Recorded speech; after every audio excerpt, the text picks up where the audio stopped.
Hello, everybody. Welcome to part 14 of Pathfinder Rise of the Runelords. Hope everybody is excited for some more fantasy adventure-oo. We're going to be jumping in here just real shortly with the recap of everything that happened last time and the, idea of where we're going to in the immediate. And we'll be turning over to Split Lungs Blood Thunder for that, who is our GM. So, we're going to go ahead and do that. And welcome to everybody. Here we go. Alright, yes. Welcome everyone to another stream of Rise of the Runelords. So far, the party is just making their way back into the town of Sandpoint after thwarting all of the plans of Nualia, dispatching all of the goblins at Thistletop, and eliminating all of her powerful henchmen and demons. As we all know, you all have gathered quite a bit of loot, and I believe are returning to make a little bit of profit off of that loot.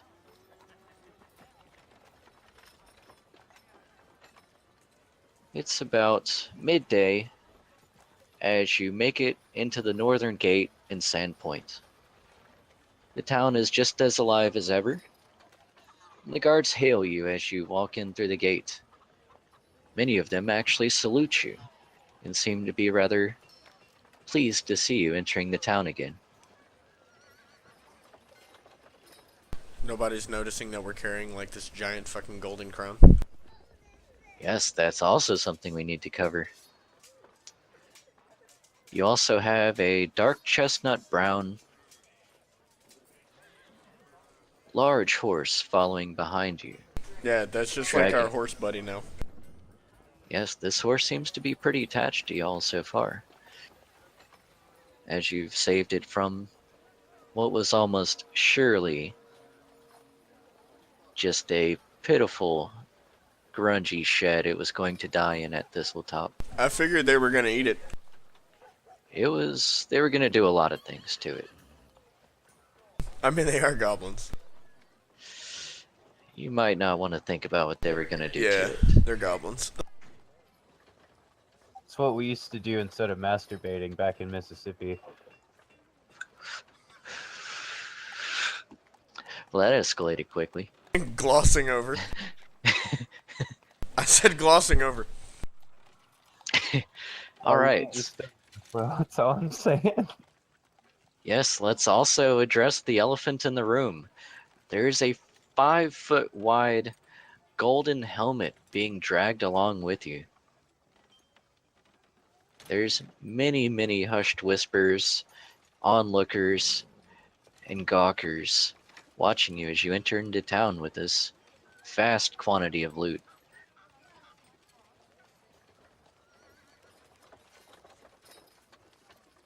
You're free to wander the town and sell as you'd like.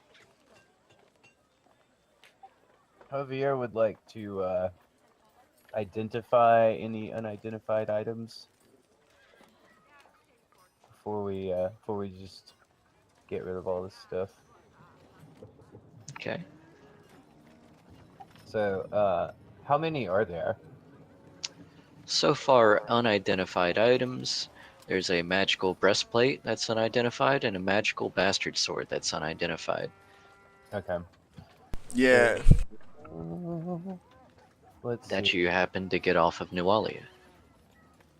Breastplate and bastard sword. So do I need? I'll make 2 spellcraft checks for that. So I'm gonna cast Canny Effort, and I'm gonna sing. I'm gonna get some weird vibrations going. No, you sing, motherfucker.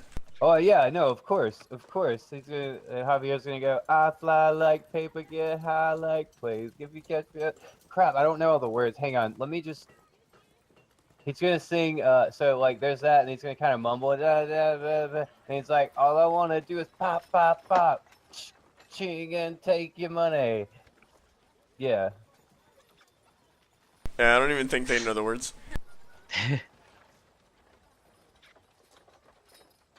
So They just kind of flow with whatever's, comes out at the time.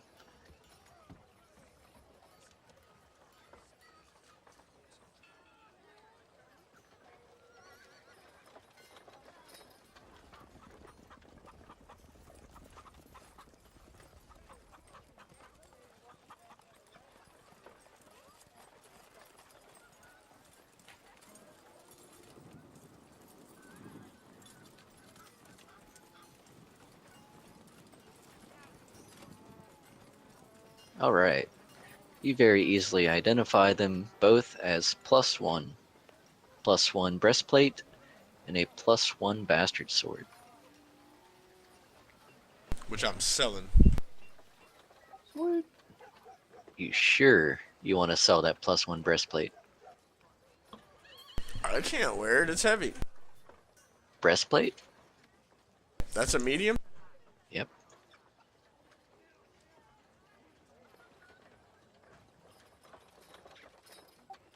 Okay, let's see. I'm gonna cast detect magic. Wait, no, there's already magic shit in there. I already know that. Yep. It doesn't even tell me. You're wearing scale mail right now, right? I believe. That's a +5 AC with a maximum dex of 3, whereas a breastplate is a 6 with a max dex of 3. So you literally lose nothing and gain an extra 2 AC. And it's One plus from- one? It's +1, so yeah, you're getting the 6 AC and then the +1, so bringing it up to 7. 6 AC plus 1. Okay, well, hold on then. I need to change some names.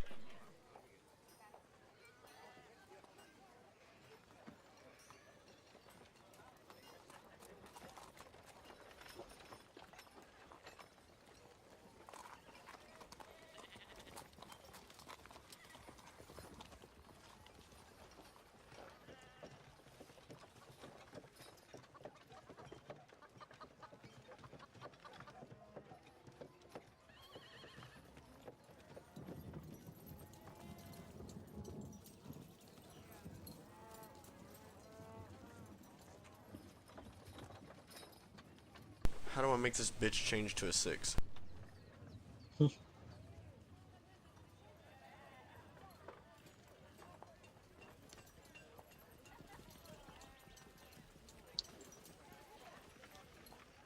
Yeah, I didn't know that we leveled.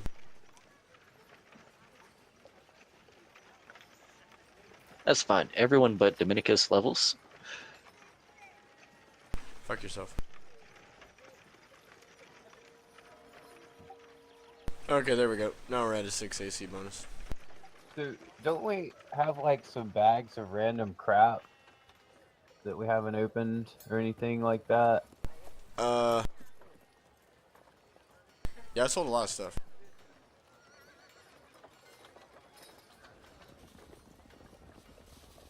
Do we have any of that? What do I need to roll? I have a small pouch of unidentified artifacts. Ah. Could I use a? Can I cast detect magic and tell if that's magical?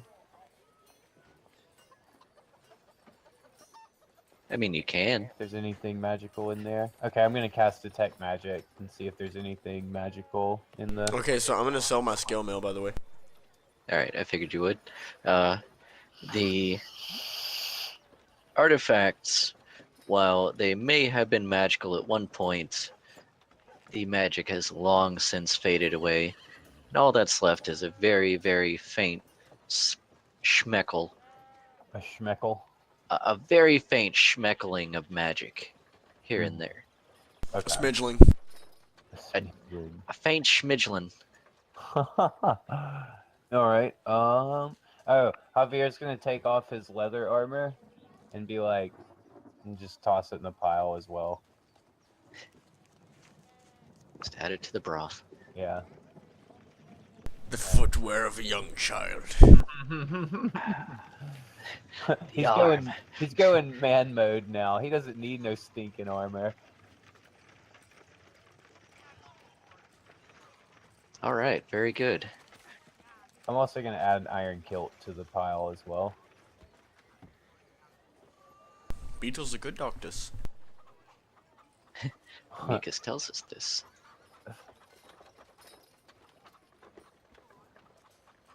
Okay, so we've got this giant pile of loot. It's all identified now. Yes. Well, I think there's still one thing you have not identified. What? Dominicus, you rummage around through your loot, and your hand sets upon A bloody rag, Oh yeah, the bloody cloth. still wrapped tightly. Okay, I guess I'll pull that out.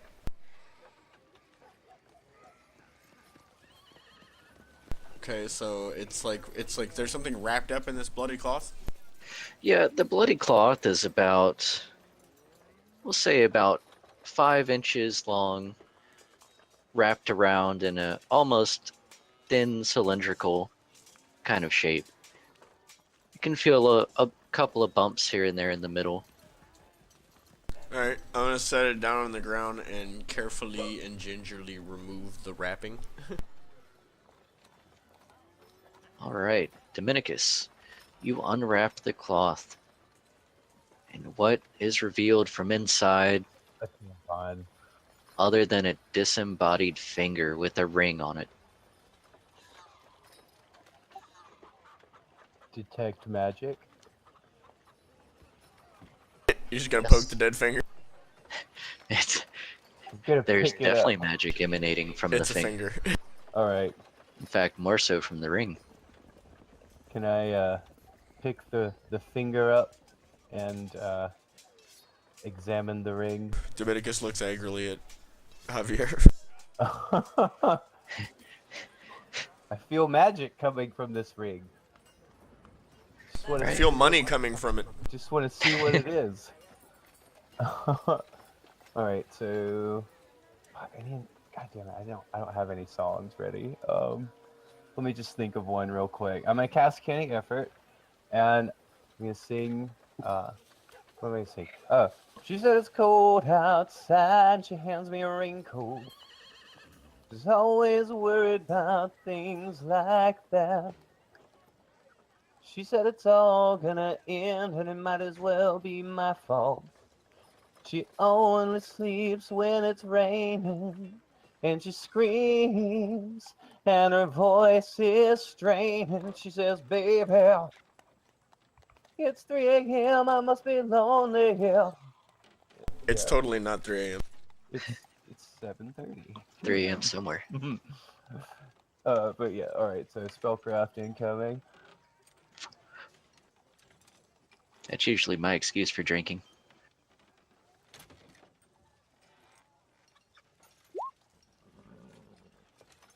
Well, I think that passes. Yep, Javier, you have no problem identifying it. This is a Ring of Protection +1. Barry's Red Cola. I'm gonna put it on my finger. And like, show it off. You're like, Dominicus, what do you think?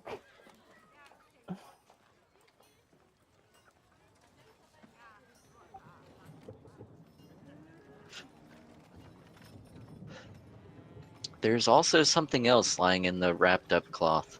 Well, unraveled cloth at this point. It's a magic What appears to pen. be a small note, soaked in blood. What does it say? What does it say? I'm gonna read it. I'll have to pry it from Dominicus's cold dead fingers. Oh, you gonna read it? Yeah, Dominicus reads it What does it say? to himself. Not allowed. Alright, Dominicus. This appears to be a ransom note. The note describes how this finger, belonging to a young woman named Vey, is being returned as evidence, proof that she's still alive. Yet they want 5,000 gold for her person to be returned safely. It mentions that they must meet at the edge of the Tickfaw Wood to collect the bounty in 3 days, or else the woman will be executed. Is that 3 days? Oh shit! Never mind. Dominicus- I didn't read that. Dominicus shoves the note towards Javier. Javier reads it, and then wonders aloud, Is it 3 days from today or 3 days from when we got the note? Because if it's 3 days from when we got the note, she's probably dead already. I don't think we necessarily have any way of divining that.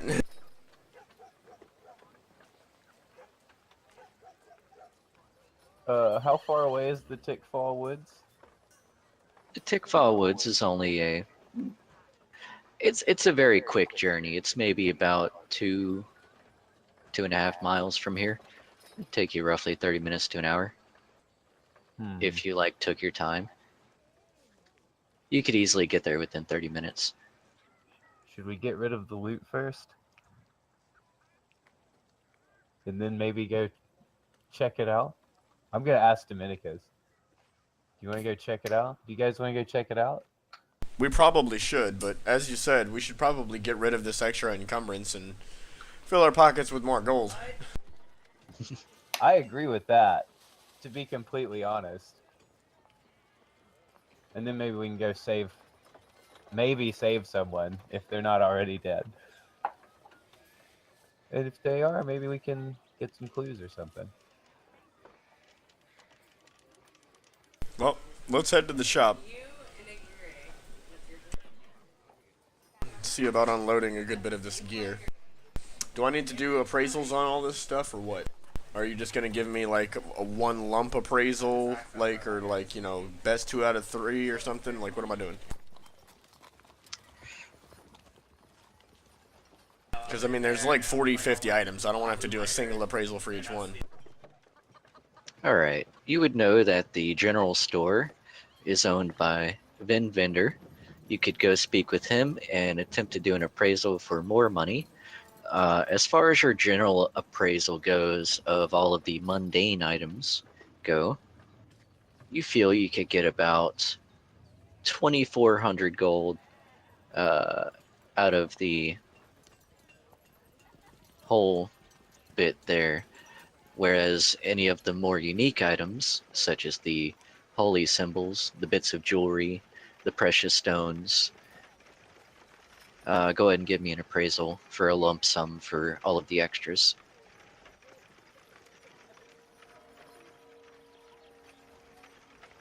Can I do it too? Yeah. Okay. RNGesus was not with me. I rolled a 3. It's a good thing. Good thing. All right. I'm gonna cast Canny Effort. I'm gonna say. What? Canny efforted. Yeah. It's gonna go. Dominicus, you think you can get lots of gold. You think lots and lots of gold. Money, here comes the money. Money, money, money, money, money, money, money, money, money. Hang on. Let me find my skills again.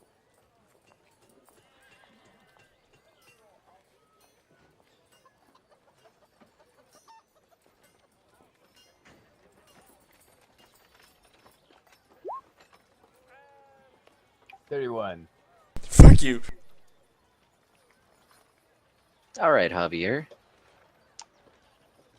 Altogether, you've appraised the silver earrings, the 6 bags of gold dust, the 8 bags of silver dust, the silver holy symbol of Lamashtu with garnet eyes, 40 precious stones, the fine silk gown, a silver comb, a couple of valuables and trinkets, the golden unholy symbol of Lamashtu, and the various bits of jewelry, as well as the fine blue silk gown with silver trim, unless if you'd prefer to wear that. I would prefer to wear that, actually. Fine blue silk gown. Because I took my armor off, and I've been needing a new dress. Alright, very good. How does it look? I believe you got that off of... Where'd you get that off of? Is that off of Leary? I think We you got it off that that off chick. of Leary. Yeah. Yeah. Maybe pull up a picture of Leary. Also, what was the name of the merchant whose life that we saved from the goblin? Give me a wisdom check. Foxglove? Aldern Foxglove. Aldern Foxglove. I was about to say, I knew it was something like that. Yeah. Kyrie definitely helped. While we're talking about money, The mayor promised us a reward for both the glassworks and our work at Thistletop once we came back. So, oh, that's a nice little gown. I don't know if I my think that would look amazing on you. I don't know if my chest is going to fill it, but yeah. I mean, you I'm start pumping some iron and get, Get the Vin Diesel chest. Javier, you killed her cat. I'm wearing that. Does it doesn't give me anything special. He's wearing the cat. There's nothing really special about it. It's just a very, very nice gown. Okay, cool. I'm wearing it. I'm gonna sell my whatever I'm wearing. It's probably worth like a copper. All right. Altogether, you feel you can get about 1,400 off of the rest of the valuables. And of course, there is the golden helmet, which you typically value at retail of 3,000. 3,000. Okay, so let me just Yeah. add all this up real quick. It's 1,000 gold apiece. 400 plus 1,400, so about I'd say we have about 6,800 gold worth of items here, everybody. Plus the mayor owes us some money as well, or well, she promised to give us some. So I think we should check in with her, perhaps after we check out the Tickfall Woods. And considering that someone's life may be on the line, we've spent quite a bit of time trying to collect this first bit of gold. Maybe we should start heading out there, because it'll just be real quick, and we can come back, get paid, and then go buy a bunch of beer and stuff. Well, who should we go talk to? Should we go to the merchant district, or should we go to Aldern, since he's a merchant? Like, who should we take all this loot to? Who should we take the crown to? You would know that you could do a couple of quick stops, stop by Das Corvette, drop off most of the weapons and armor, and if you want to trade any of the valuables, you would need to go speak with Vin Vendor.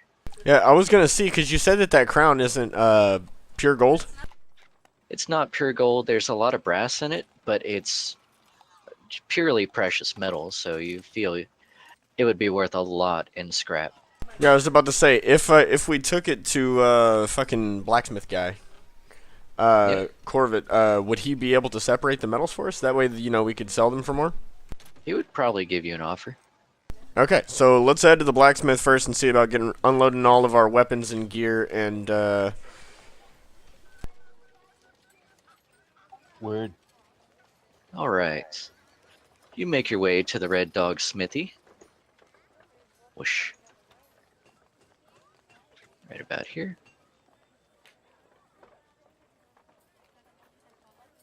And you find Das Corvette working hard with his young apprentice.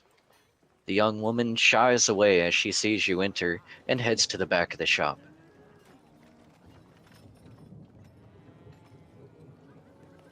Das looks up at you. Ah, the heroes of Sandpoint, I see. Welcome back. Good to see you again, sir. We weren't sure we'd ever be back a couple of times there. Yes, So- I know you like to stick your necks into danger. But that's good. You buy my works and keep me employed. well, we have some stuff to get to sell you and a proposition for you if you would be interested. A proposition. Go on. We have a very large amount of metals in the shape of a helmet, and we were wondering if you might be interested in breaking them down and striking some sort of deal with us to do so. Das looks around. Oh, was wondering what that loud scraping noise was coming from. I thought it was just my own head because I haven't had a drink today.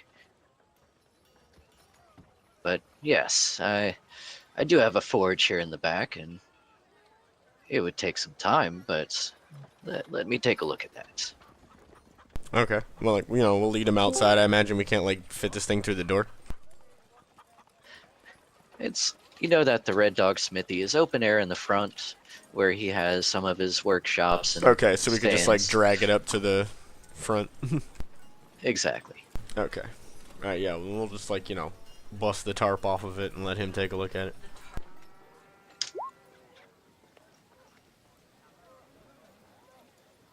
Das looks it over for a few minutes, knocks on it, sticks his ear to it, and listens. I see. He picks it up and holds it with one hand, then two hands, Like a boss. and then flips it over, examines the insides, looks up at you. 1,500. Dominicus scoffs aloud. It's worth twice that, man. Worth twice that. Surely you must be able to give us more.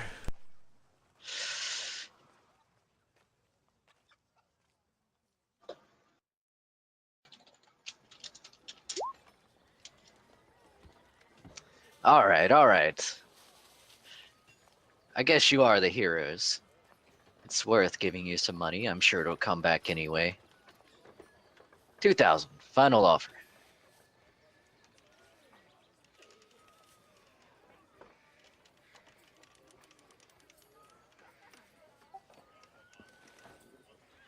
Aye. I suppose that seems fair enough. Not so fast, not so fast. Good friend. Sir, surely you could give us at least 2,400 for such a large and bountiful, resource for Smooth. such a shop as this. Smooth. Yes, it's rare that I have such a large amount of material such as this. This is gold, brass. It's rare that I get it in quite this quantity. But do keep in mind, it's going to take me weeks to smelt all of this down. It's going to take a lot of time. I tell you what, 2250. 2275 would be easier to divide. Feel it. All right. You've beaten me up enough on this. 2275, and you got a deal. Javier shakes his hand. A large amount of black soot comes off on your hand as you shake it. Very well, sir. You shall have our... It's good to see you again, and you shall... at least I hope it won't be the last time you see us. But if it is, it's only because we've died. Well, hopefully that won't happen too soon, but before you go out and die just yet, what about that big lump of gear over there? I noticed you collected quite a bit of goblin gear before, and it's made a good bit of cutlery and spare bits of scrap here that I could use. Are you selling any of that? Oh, well, we had planned on keeping some of it, but I looked at it earlier, and yeah, we could give you. I tell you what, I'll make you a package deal. We can do a package deal for you on it. How about about 2,400 gold. All right. Yes, I can do that. What's happening? Excellent. I shake his hand, step on Dominicus's foot, and give him a raised eyebrow. Who's Dominicis? I stomp on his foot and give him a look, shut up. I'll talk to you in a second. Kind of look. It's his evil twin brother. Das grunts and then heads to the back, and appears a few moments later with a large sack full of gold and platinum. Here you go. 2,400 for the large quantity there. And of course, 2275 coming out altogether to 4,675 gold pieces. Javier shakes his hand graciously and quickly exits. And says, now, if you'll excuse us, it seems there is something we must attend to outside of town, and we need to do so with haste. Certainly, certainly. I do have my work cut out for me. Dominicus divides the gold up between all three. We each get 1,558 gold. Cha-ching. 1,558, is that what you said?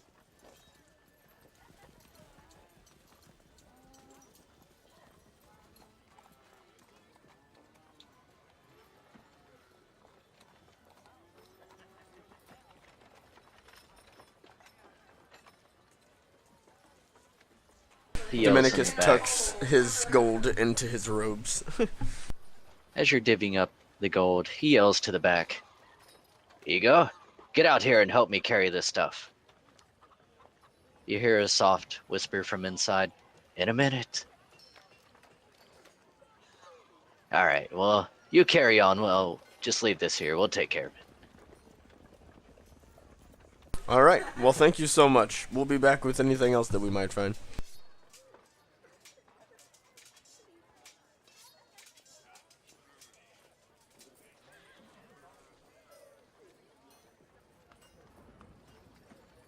Alright. Your next stop would be to sell some of the valuables and precious stones over to Vin Vendor at the general shop. Javier explains to Dominicus that as we're walking to the shop, I look at Dominicus and I say, yeah, so sorry to shush you back there, but I felt we could actually get full price for our goods if we didn't let him, take too close a look at it. I mean, I understand that. However, we could have always called back in an extra favor whenever we were, along the lines a bit more. But getting the money now, I assume, is always good. Dominicus clutches his coin purse.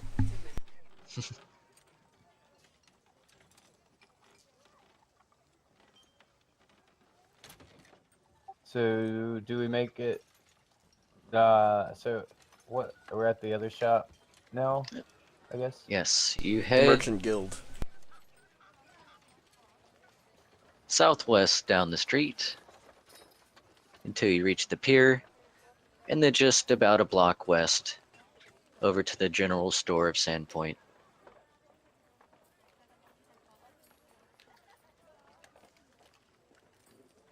It's a rather old-looking building, but of decent enough size, and all the shelves seem very well stocked with various types of goods. In fact, there's a little bit of everything. Furniture, tools, tack, weapons, farming equipment, food, even homemade pies baked by Vin's wife, who's sitting at the counter. She looks up at you as you enter. Ah, the heroes. Good to see you. Well, most of you.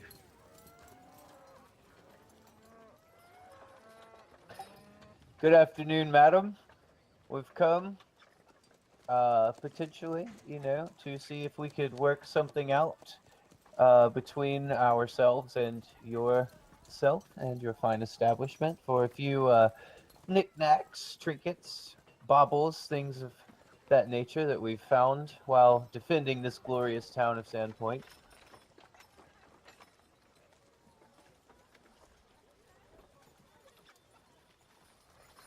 I pull Woman out. looks you over. Okay, go ahead.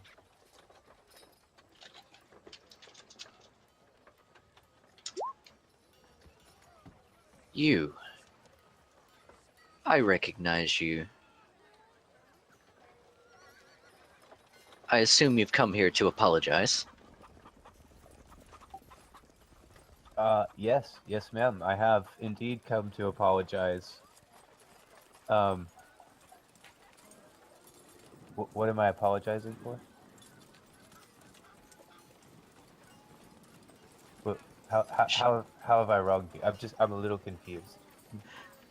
Just as you say that, a rather gruff-looking man with a thick black beard steps from the back of the shop up to the front counter, staring daggers at you.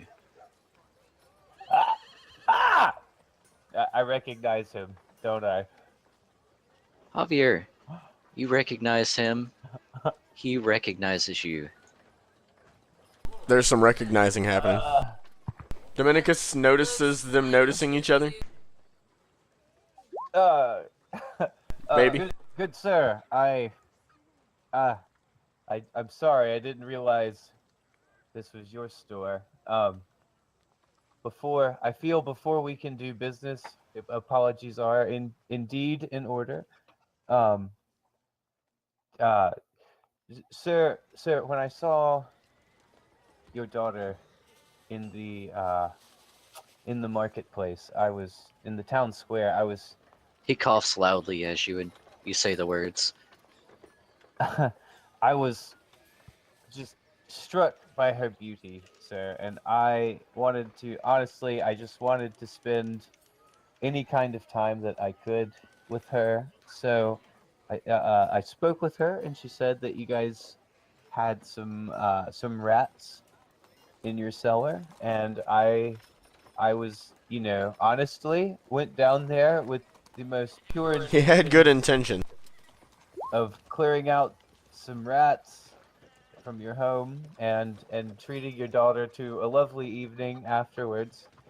And I apologize when you showed up just in the middle of it.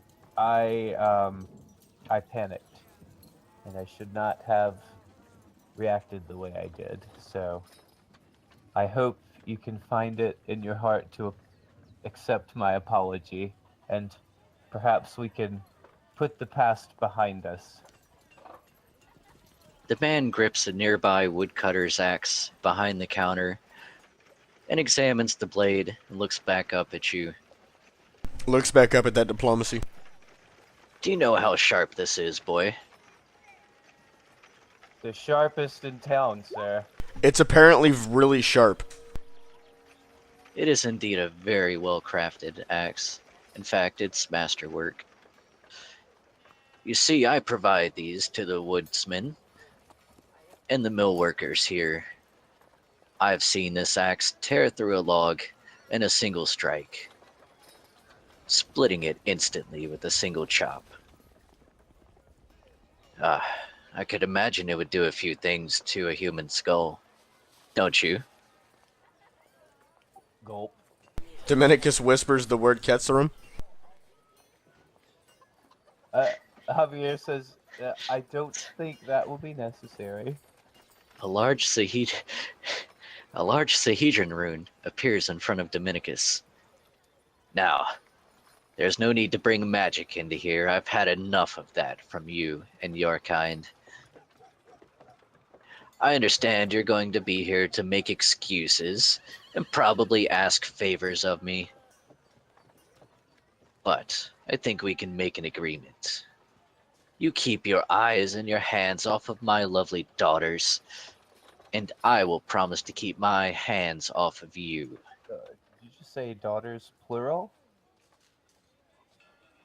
He slams the axe down on the counter. Sharp eyes at Javier. Shut up! What? I mean, I don't. If I don't know who his other daughter is, how can I promise to stay away from her? Dominicus I have says enough the word trouble again. with the mill workers. I don't need you snooping around in their business. Very well, very well. I will stay away from your daughters if that is your wish. But I Good. would, yes. Now, what is your business in my shop? So we have recently been on a journey.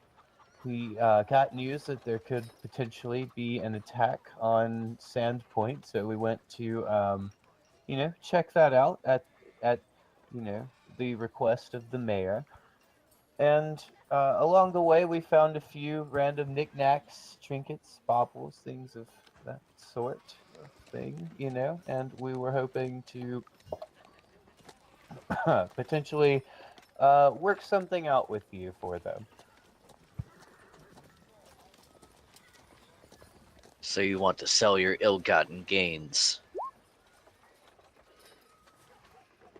I'm not sure what you mean by ill-gotten, but yes, we are here to sell. Dominicus steps forward in front of Javier. Never, never once have I ever gotten anything worth of value from any good person. I would not call any of the things that we would be here to sell you ill-gotten. If anything, they were done in the name of righteousness. Perhaps for you, but there is still a guilt by association. You associate with this ne'er-do-well here.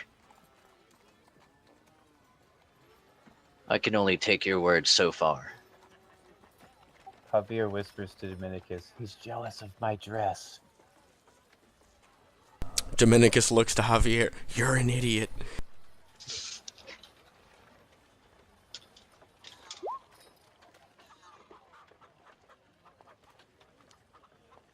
The man gets a very small smirk for just a minute.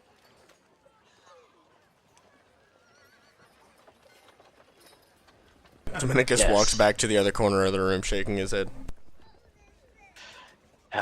But I'm tired of seeing your face. Show me the goods. We place him on the counter. Sacks open. Dominicus spills the contents of the bag. He looks it all over. Some of this is actually quite nice. Nice enough for goblins, that is. Dominicus quips.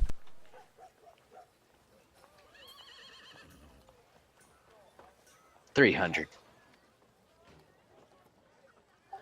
Javier picks all the items up. Dominicus whips around quickly.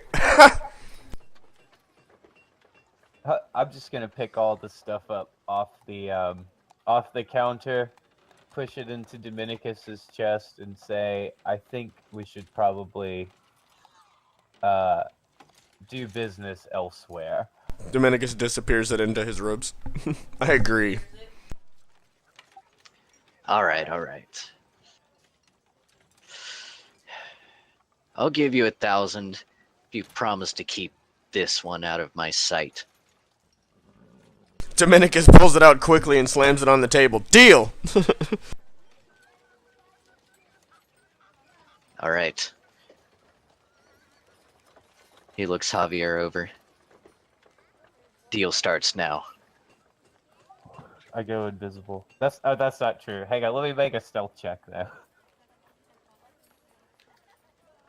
Dominicus hands him the bag of goods and bids him a good day, and says, "We will make sure that he stays as far out of your sight as we can possibly manage. You have a good day, good sir." Yes, you too. I rolled a 16 for stealth to sneak out. He seems so angry. He's actually stopped looking at you altogether. Okay, so I take it he doesn't notice me as I leave. He is not paying any attention to you any more than he needs to. Okay. Right then. So I guess we should go see if whoever left this note. Also, Dominicus divides up the money between everybody. Everybody gets 333 gold.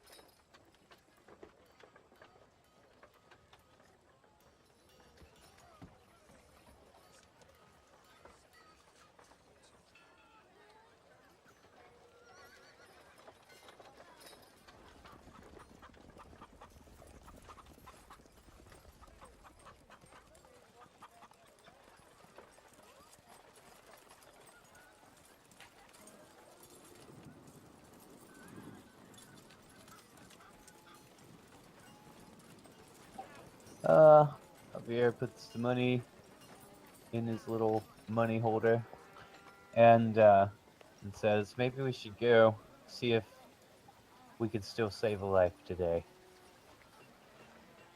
Or at least maybe find a few more items to sell. What do we have left to sell? We got rid of weapons and armor and extraneous goods. What else would we have to sell? That should cover everything you sent me. Yeah, that's Okay. fine. Well, then we should probably, Dominicus says aloud, head to the church to talk to Father Zareth about, or Zarent, or whatever his name is, about this Lamashtu person and see if he knows any new information that we might not have. I think first we should speak with the mayor to collect the last bit of our money that we're in town. We have waiting here. Dominicus's ears perk up. We should do that. Yeah, and we can update her on. Maybe she'll be very appreciative. She does still owe us for the glassworks as well. Well, And we could fill her in on what happened. But I must say, we could do that when we go see if we can save this person. yeah. But it's up to you. Then let us head to the mayor's office and speak with him about our compensation. I have no objection. That's where we're going then. All right. Very good.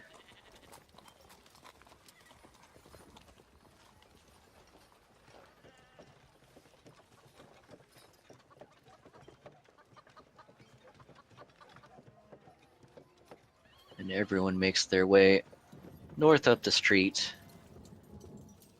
to the town hall.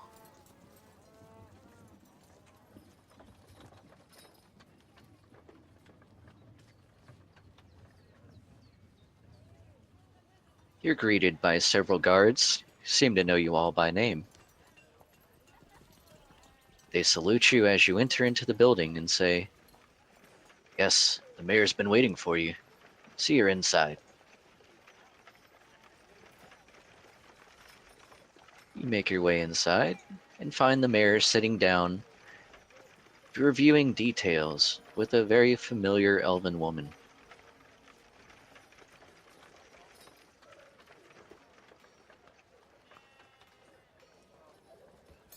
Ooh, is it the ranger lady with the bow and arrow? I can't remember her name.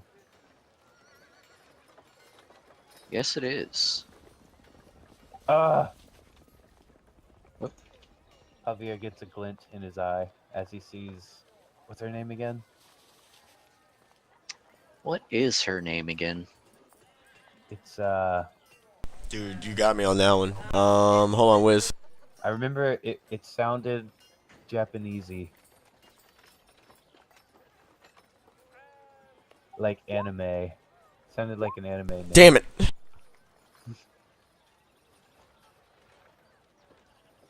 Javier just stares at her. For an uncomfortably long amount of time, probably. Does it start with an N or something? I think it's like an M. Dominicus looks to Kathos.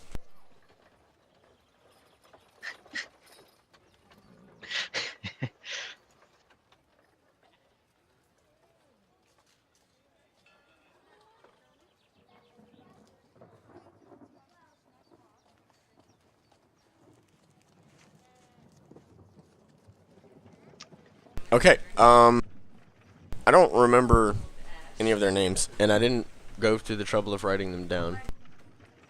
All right. The mayor stands up from her seat and welcomes you all in. Ah, I'm glad you made it. Devlin? Yes, Mayor Kendra Deverin. Devrin. Mayor Kendra Deverin invites you all to sit down at the table in front of her.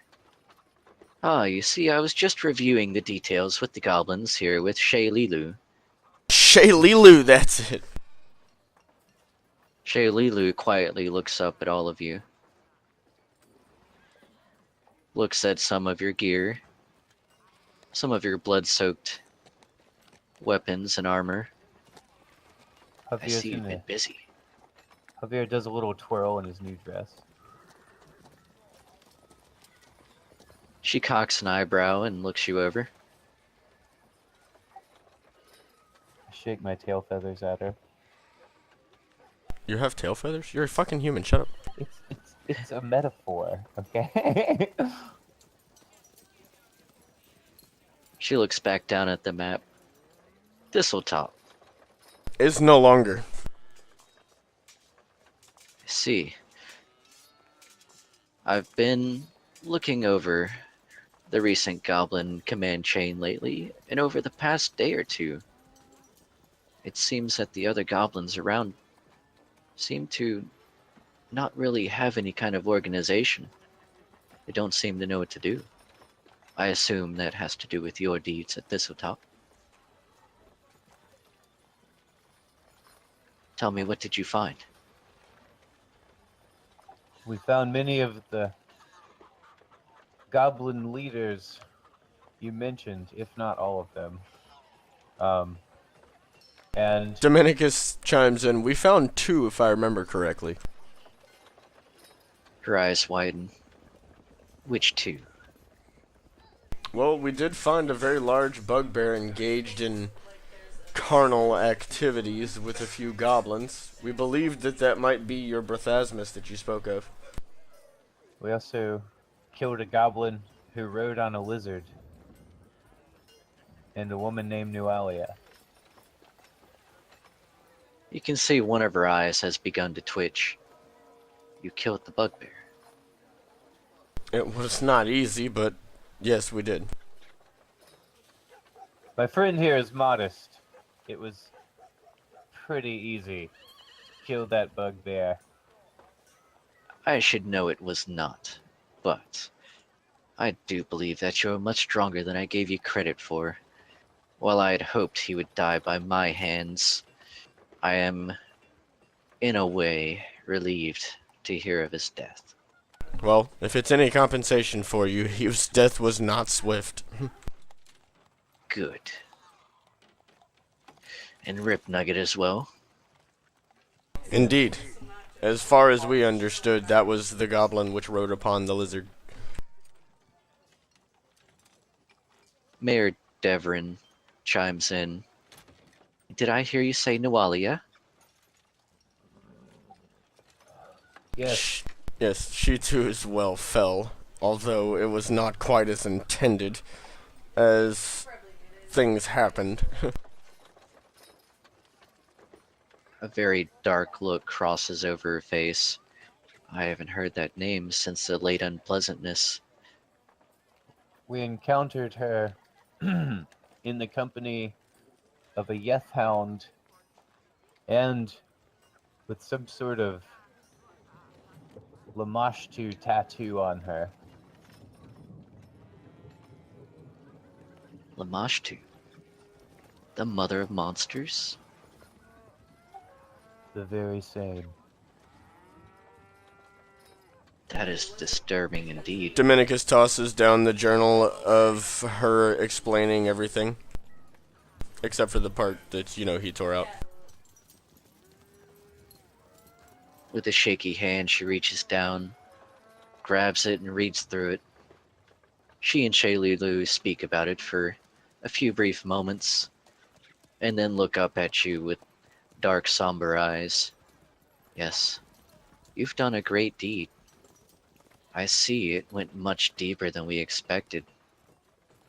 For I don't know what would have happened, especially since our sheriff isn't due to return until tomorrow. If her plans were to go through, I see I owe you much more than what you've given us. But I do have a reward for you. She opens a drawer from her desk and pulls out several satchels of gold. Altogether, 1,200 gold. She sets him down on the desk and says, Here, consider this a down payment for some of the deeds you may do for us in the future. For it is what little we can offer. We will always be indebted to you. Okay, so we divide that up as 400 between everybody. Dominicus gives 200 of his back and says, "You should use this to help fortify the edges of the town just in case."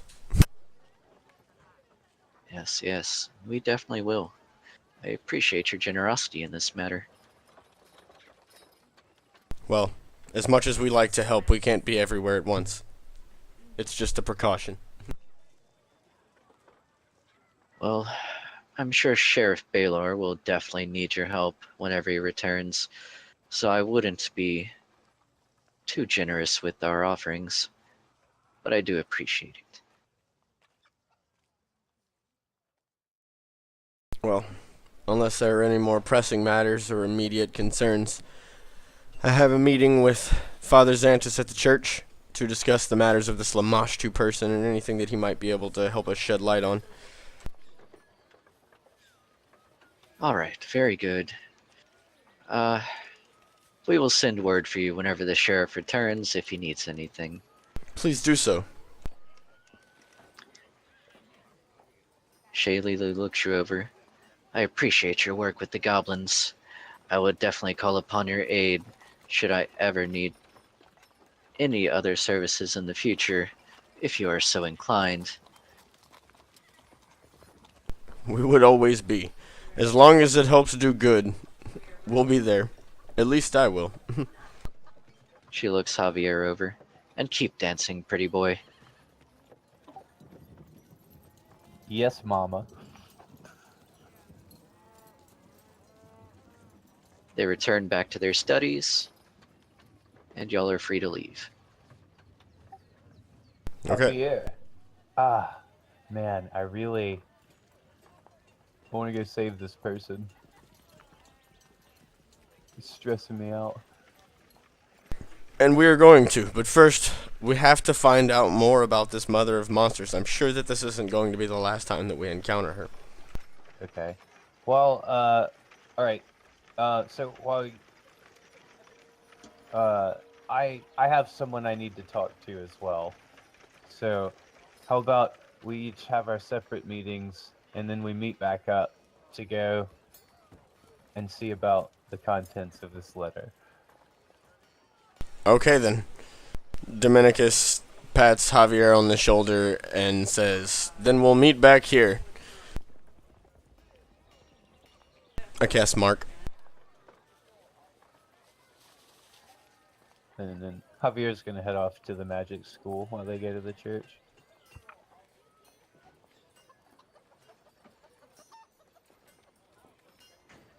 Alright, very good.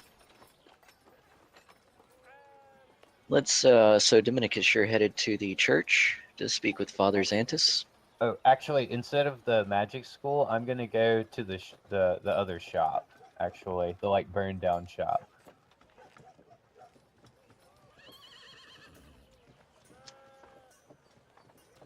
Yes, that was Savaz, I believe. The armory? Yes.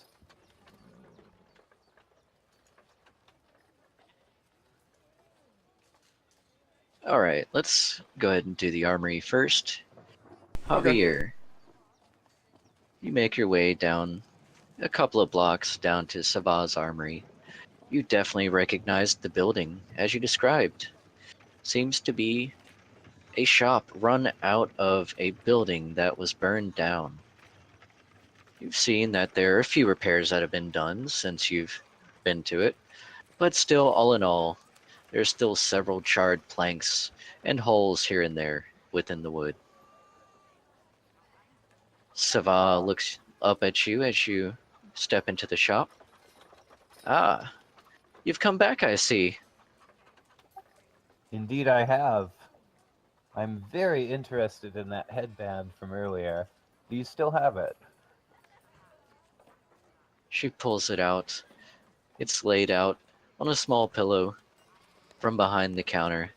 I've been saving it just for you. Should you, of course, come back from your deeds. I have, madam. I have indeed. Um, I'm afraid I still don't have the original price you quoted me, but I was wondering perhaps if I might have a closer look at it, uh, before agreeing on a price. Of course, of course. Feel free to take a look as much as you'd like. Okay, I'm gonna cast Canny Effort on myself. I'm gonna. Fuck! I need another song. I'm gonna sing a song. Throw one out. Something that I might know. Popular song. One is the loneliest number. I don't know that song. Okay, so that song I linked you the other day, Kokoro Doru. Oh god damn it! You guys. You guys. If you believe in life after love. Okay. Okay. I haven't heard. All right. God damn it. I want to hear some Enya. Fuck! I haven't listened to India in a while. Do you believe in life after love? I can feel something inside me saying, really don't think we're strong enough, no. Do you believe in life after love? Okay, alright. And let me just do this skill check real quick.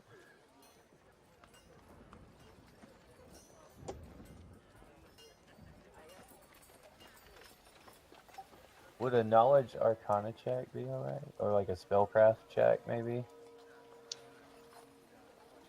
What are you trying to do with it? I'm You're trying- trying to appraise the price of it? Okay, so I guess I'll have to roll an appraise check. Then. Alright, 1 second.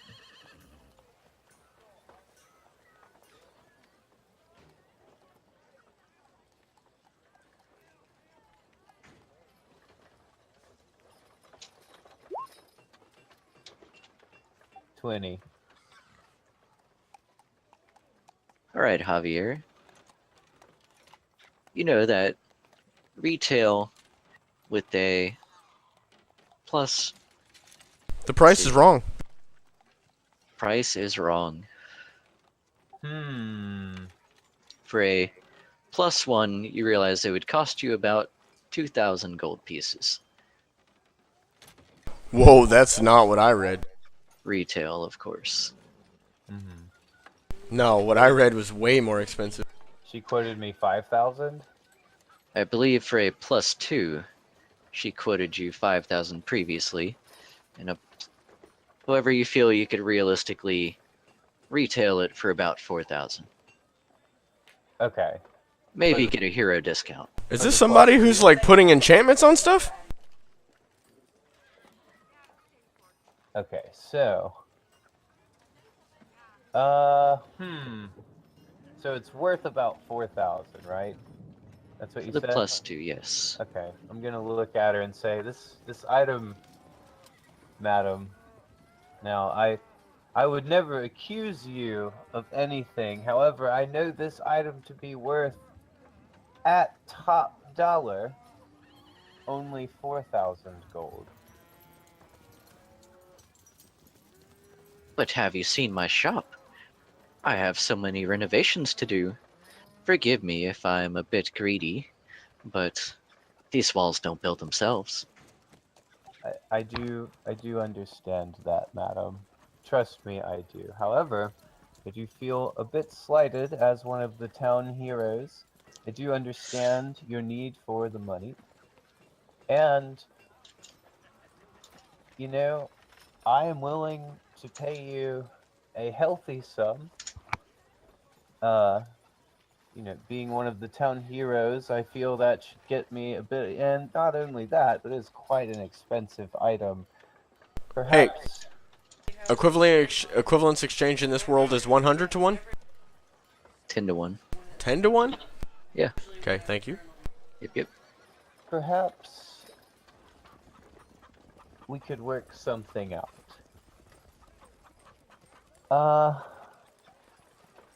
I have this, and I pull out the Masterwork Ransour that I found way long time ago. I have this item, and put it out, and I could give you this item in addition to, which is a much more accessible item to the everyday customer for your shop. Yeah, at a price of 400 gold. Uh, and I could also, in addition to this, I could give you 3,000 gold that you could have right now in your hand. I'll kind of look around at the shop, to at least rebuild some of the walls in here. All right, all right. You make a good bargain, and plus, this ransor is quite nice. Ivory, I believe. She picks up the ransor and spins it around. Yes, this is very nice.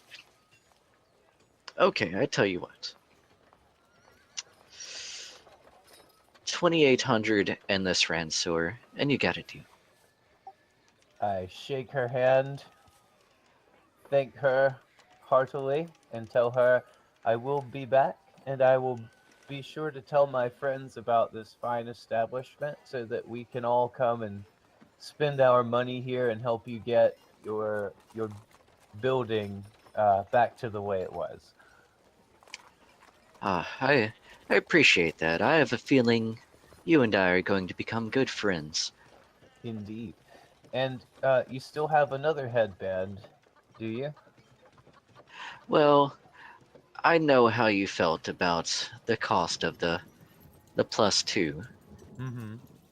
So I had my enchanters come up with something that I thought might be more your price range, but it seems you've come into a bit of money since then. Indeed. But Very uncommon, having a +1, but they managed to make it. Well, I tell you what, madam, I may know one or more people that might need something like this, so I will be sure to bring them by. Excellent. Yeah. I look forward to it. And I pick the headband up, proudly tie it into my headband slot, and says, "Believe it." yeah, spin around, put two fingers up, and say, "See you later." And say, "I'm gonna go get drunk." And then, how long did this interaction take? Would you say? Talking with you, probably spend a good between walking to the shop and talking to her, probably 30 minutes. Talking with Javier, like 2 hours. Probably Okay. like 2 hours. So should I go meet back up with Dominicus or run over to the magic school? I'll probably just go. Should you? I'll just go meet up with Dominicus, and I'll deal with that later. All right. Sava grabs the ransor and very eagerly heads out to the training dummies she has out back behind the shop. Yeah, and I drop a fat sack of 2,800 gold on the counter. Dominicus would be, taking his time as he approached the church, helping anyone with healing that might need it along the way. Oh, okay. In that case, I'm gonna go to the magic school, but you can segue back over to them because I don't know. I feel like I've had a long turn, so I don't want to keep. I don't want to hog the turn. You know what I mean? No, you're good. I'm Pigman. So, Dominicus. You in all of your healing prowess make your way up to the church, and you are greeted by Father Xantus. Let's pull his face out here. Not characters, NPCs. Dominicus hails Father Xantus and bows. Ah, Dominicus, you made it back. Glad to see your face again. He bows back to you. And I am glad to see that you are still doing well, Father. Ah, yes, a bit overworked, but well, indeed. I'm sure not as busy as you are. But if you're looking to stay even more busy, I have quite a job for you. And what might that be? I have a very unusual patient today. One unlike I've seen in, well, I've never seen. I've, of course, read about them, but do you know anything of the water folk? What do they call them? The Undine, I believe.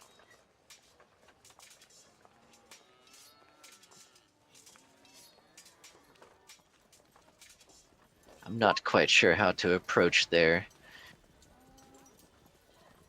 methods of healing. Their skin is so strange. Uh,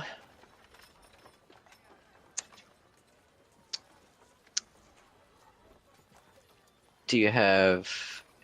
You know what? I'll take history. I'll take it. Planes isn't not really extra planar, but Well, I mean, they're plain touched. I tell you what. I didn't know what to do because they were like plain touched and they're fucking, you know. I'll they're- work with that. Yeah, I don't know what to do. I don't know what that would be. I can work with that. All right, Dominicus, you would know these Undine as a water-based species. They tend to live in floating colonies or out in the open ocean, and it's very rare for one to be on land. However, seeing one on the coast like this, while an unusual occurrence, does happen from time to time. You would know a few things about how to handle their type, that their blood is not quite normal. They do require a bit more water than normal. And actually, they prefer seawater.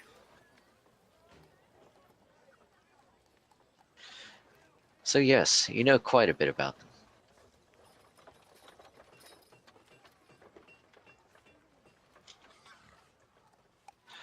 Okay, So, well, yes, I might be able to actually help you with this, Father Xantus, if I might have a look at the patient. certainly, step this way. He brings you into the church, and you are greeted by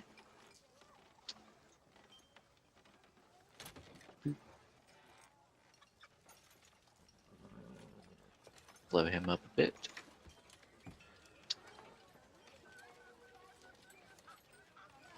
What appears to be an Undine with long flowing blue hair, dressed in white robes with a light blue trim, held by a sapphire clasp. He seems to be passed out. Father Xantus looks at you. We've been providing water to him, and our our clerics here have been attempting to do what they can, though they're just trainees. He sighs. But I just don't know how to approach this. Well, let me see what I can do. Dominicus walks forward and slides his hands out from his robes over the Undine and attempts to divine what exactly is wrong. Apparently, it's a cat stuck inside the Undine. Apparently, there's a cat stuck inside the Undine. No, you can see that he's suffered from severe exhaustion, dehydration, and he's suffering from malnutrition. I relay all this information to Father Xantus. If we could get him some food and water, I can take care of most of the fatigue. Certainly, yes. Okay, that can be done. I'll go see what I can find. Let me head down to the inn, and I'm sure they'll have something. Okay, and I'm gonna... Fish? I would probably say not fish. Hmm. Hmm. Although I'll take a fish. Alright, certainly, yes, if that's what you wish. In the Certainly meantime, wish. let's deal with this fatigue. Dominicus is gonna take an hour, plus 4. So, 20 plus 4. And, yeah. I'm going to use my, healer ability, my healer profession to, help alleviate a lot of the, fatigue. Okay. You spend a good deal of time mending his wounds, setting his back straight and his bones right, making sure he's in a good position. Many of them pop as you set them. You can see that there are several bruises along his body. And his skin, while it is a lovely shade of blue, is a lot paler than it should be. However, after spending some time with him, a bit of color starts to return to him, and he begins to stir awake. Do you speak English? Or common? Yes, I do.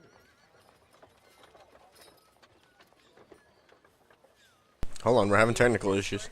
Yeah, we're gonna have to turn him up. Oh, hold up. You broke it? It's coming back. Bear with us.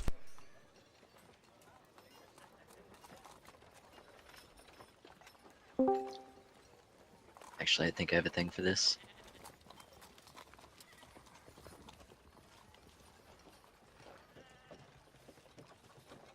Oh no, my technical difficulties pick is gone.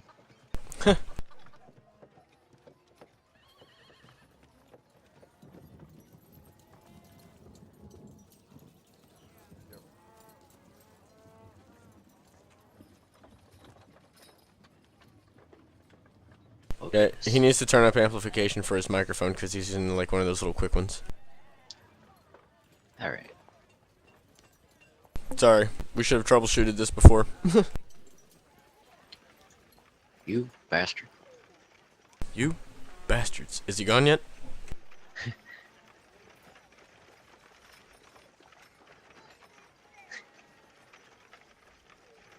There we go.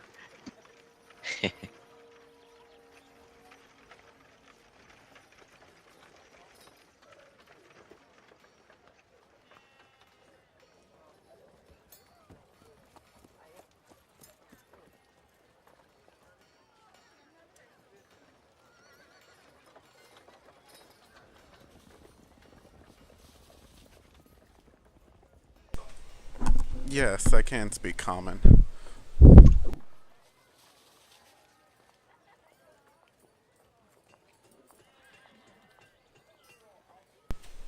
How long have I been here?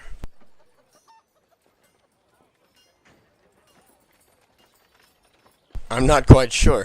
I only came up this day, but I offered to help in any way that I could, since Father Xantus wasn't actually able to do anything, considering you're quite the oddity like myself around here.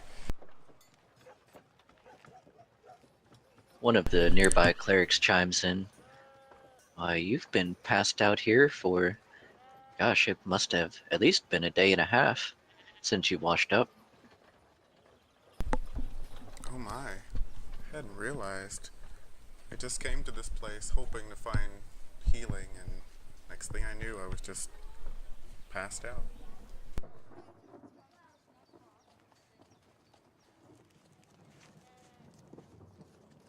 Well, we've made sure to take care of your fatigue and your healing for now. And any more healing that might be necessary, I can administer. Father Xantus has gone to fetch you food and water. I suggest that you remain in bed until you're able to return to your full strength.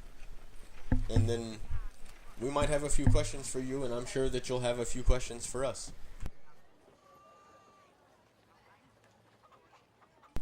Oh, well, thank you very much for all of your help. I hope I wasn't too much of a bother. If there's anything that I can help you with, I'd be happy to answer any of your questions. I do only what Saren Ray wills. And as soon as Father Xantus returns, I'm sure that we'll be able to delve deeper into these questions. Father Xantus should be back any time now, considering it's been like an hour. Yeah. At this point, Father Xantus returns, and he's dragging behind him a cart full of various assortments of food. I didn't know what to get, so I got a little bit of everything. And of course, the fish you requested. Dominicus's eyes light up as he goes for fish. Ah, I see he's awake. I'm glad to see you stirring and awake. For the last time I saw you, you were just whispering the word cleric. Well, you seem to be having terrible dreams or unconscious. I wasn't quite sure, but clearly needed some help. You must have been through some trials. Oh, yes, quite so. Just before coming here, I was ambushed by a slew of bandits. Like, I was able to take a few down before escaping, but they still did a fair number on me. I was lucky to escape with my life. Bandits, yes. I know all too well their doings, but I must say you are a lucky one to be alive after dealing with bandits. It's unfortunately gotten much worse lately, though, so I'm not surprised. Seth.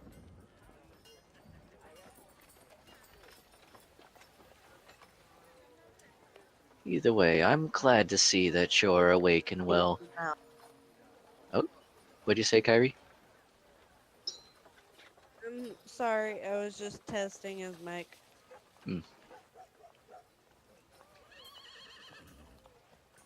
Yes. Well, you're welcome to stay here if you like, and I'm honestly sure that if you're able to take down bandits and survive an encounter with them, you might be of some use to this group here. For I don't think you've met Dominicus, well, I suppose you have recently, but he's a very important member of this church.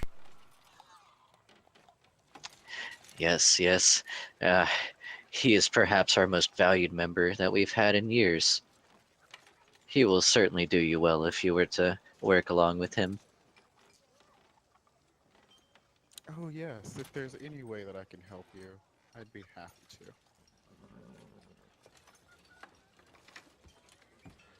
Dominicus mumbles through a mouthful of fish. I'm sure that we'd be happy to have you.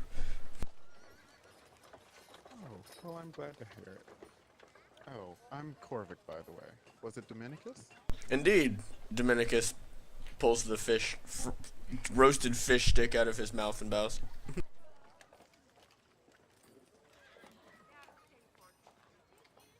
And I am Father Xantus. Pleasure to meet you. And then he looks over at Dominicus, and perhaps I should have gotten more. Kyrie nods toward Kervik, and Kathos grunts. Oh, well, who are these two? Oh, that would be my sister, or I believe what you would call it my sister. But, and that ginormous beast of a creature next to her would be her companion since childhood. Oh, really? Huh. Y'all are quite the interesting group so far. You have no idea, Dominicus says as he continues to eat fish.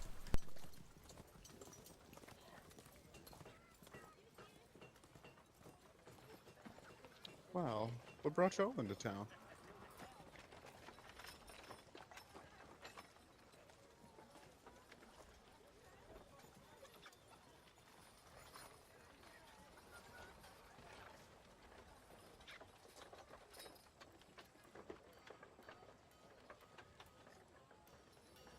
Father Xantus looks around.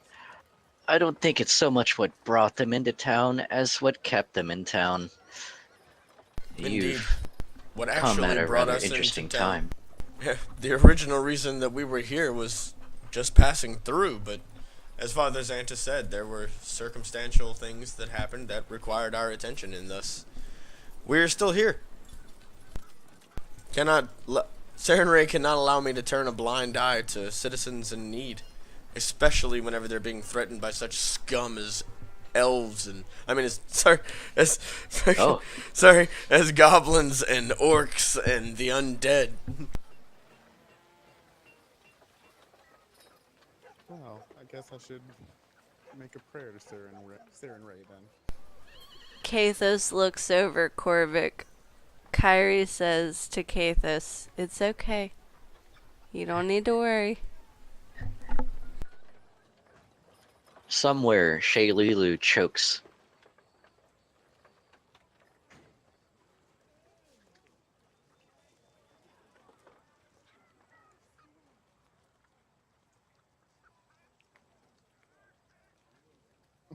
Oh, was there any reason why the big fellow here looked me over like that?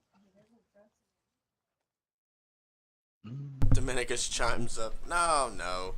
He's just, not the most trustworthy of people.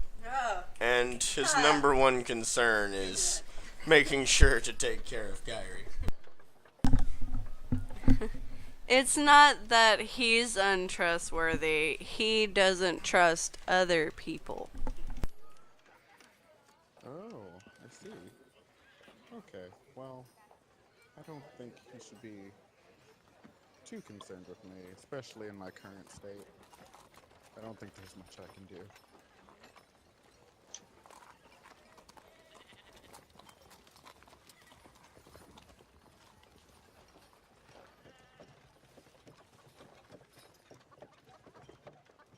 I'm gonna have to turn you up.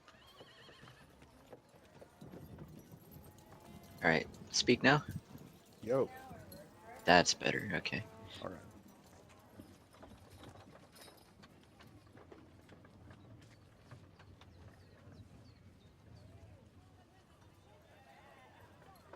Yes, Father Xantus says. Troubling times indeed. First the goblin raids, which I hear they have handled quite well recently. Down to the occult.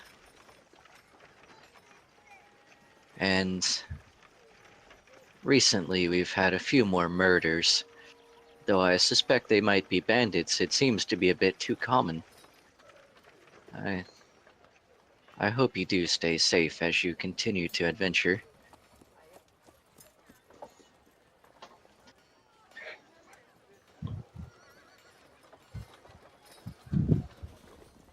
Oh, well, I thank you for your concern, Father. I'll do my best to do so. And we'll do our best to keep her alive. Or him. Sorry.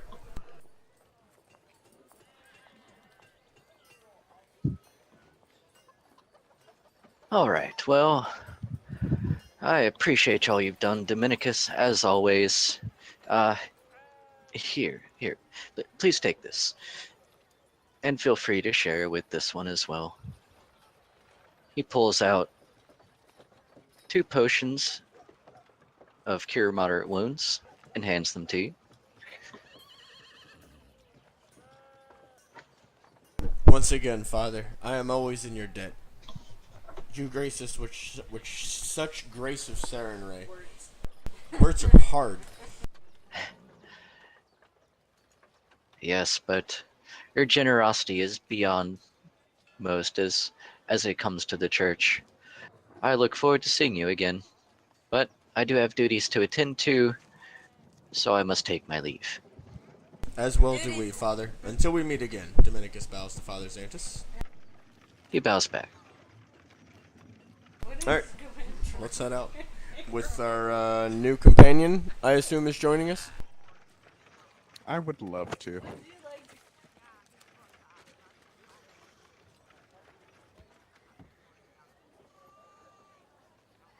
Okay. By now, a few hours have passed.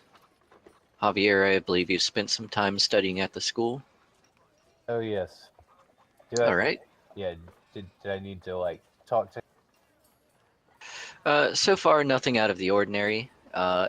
In fact, you've spent a few more sessions discussing your physical attributes and how they affect spellcasting. But you feel that you don't quite grasp the material just yet. It will definitely take more time. Ah, okay. Well then, I will be back tomorrow. I mean, I assume it's like is my study kind of? Am I in the middle of it? Is it kind of over for the day?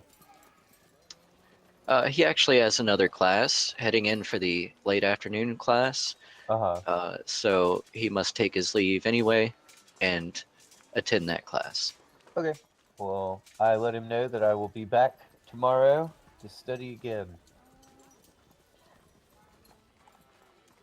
And I also ask him, I say, you're a wizard, correct? Yes, of course. What do you know about scribing scrolls? That is an extremely powerful high magic. Scribing.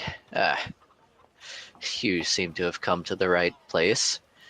He motions to all the books and letters and manuscripts. I don't know what gave it away. Indeed.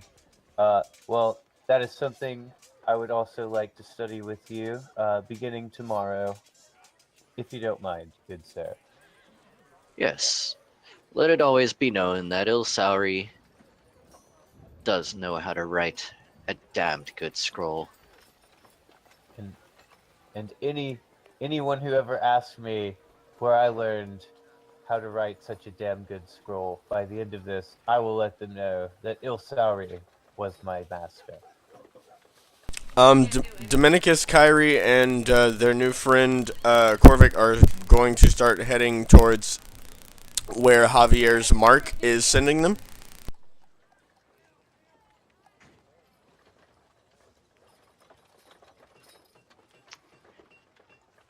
Yeah, You know, and we'll wait outside of where he is. Yeah. I'm beginning to like you day by day, despite what the rumors are. Well, sir, I'm not sure what the rumors are, but I'm not one to worry about the perception of others. However, I do appreciate what you just said. I thank you for your time and look forward to studying with you more in the future. Indeed. Children, Hmm. he Yep. calls out to the other room.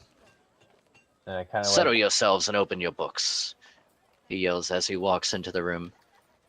nod at him and then go outside.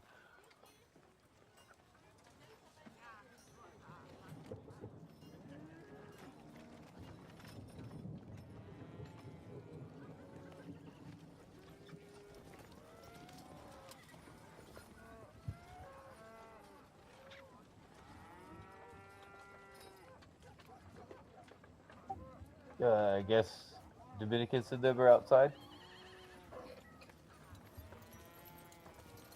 They should be at the marked point that you left. Oh, crap, sorry, my character sheet's covering them out. Let's see. Okay, so they're like where I am. Yeah, they're pretty damn close. A few buildings over. Okay, well, I'll just kind of stand outside and wait on them. Am I aware of the mark? I mean, I assume I am.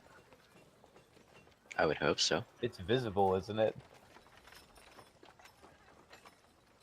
We'll say that you meet each other. Okay. Okay, so I walk up, and is Corvic with them? Yes, he is. Okay.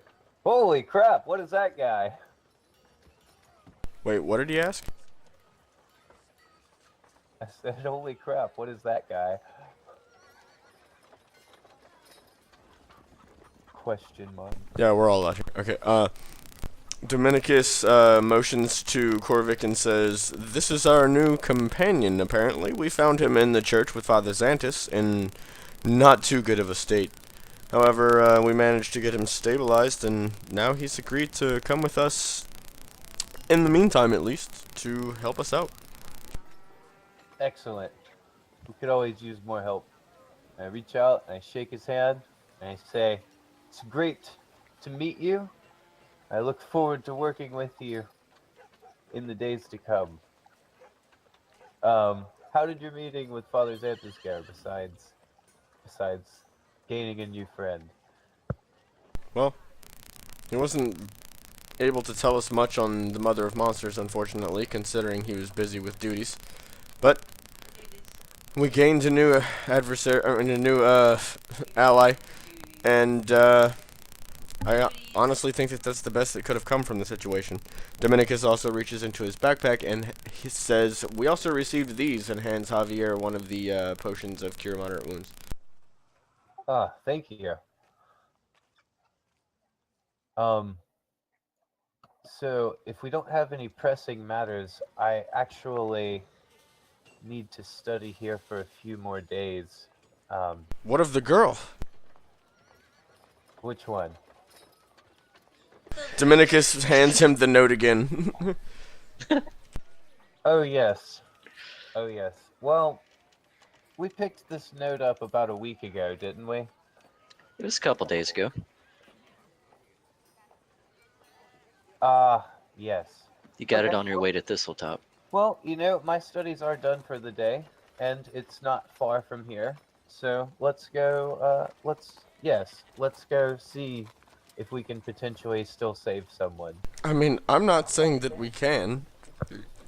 I'm just saying that we might possibly at least be able to punish the people who are behind this.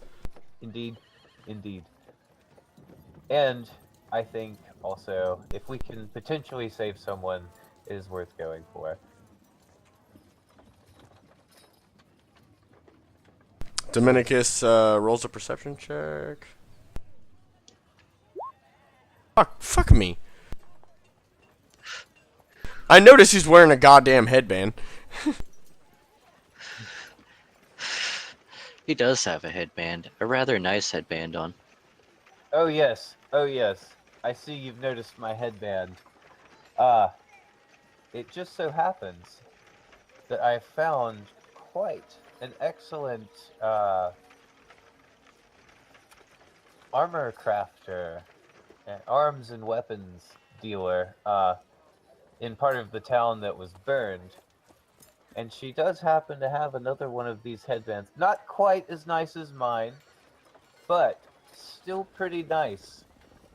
Available for purchase, and she could definitely use the money. She has all kinds of excellent goods and wares for purchase. And like I said, Dominicus she could absolutely use the money right now, as her shop currently has, quite a few holes in it. We'll just say it like Dominicus closely inspects the headband on his head. Fucking hell! Looks nice. Yeah, shit looks good. Okay, well, Dominicus is gonna take that as it's really good and say, so you're saying that this person might have a good, capability at imbuing magic into items? She did mention enchanters while I was there. Then we So, should yeah. visit there quickly. Okay. And then okay, but what of this woman? Should we save her first, or do you want to go? This might help us save her.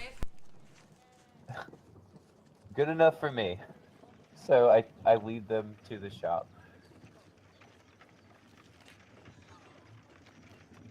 Alright, you head back to Sabah's armory. Once again, you come across the almost derelict looking building, but you see the woman standing outside taking wax at a training dummy with the new Ransor. I walk up to her and I say, "Hello again, madam. Here are the friends I told you about, as promised. Here to buy that other headband from you. Get you a little bit more money. for your Dominicus steps repairs. forward. I might have a bit more challenging task for you if you might be up to it. She swings around the ransor, and it swings wildly over your head before she turns to look at you. Oh, I didn't see you there. You must know not to walk up to someone swinging a weapon. When money's involved, mistakes are made. Hmm. She grunts. Okay. Yes, yes. All right. All right. So I assume this is the friend you were talking about before. Indeed. And there are two others as well.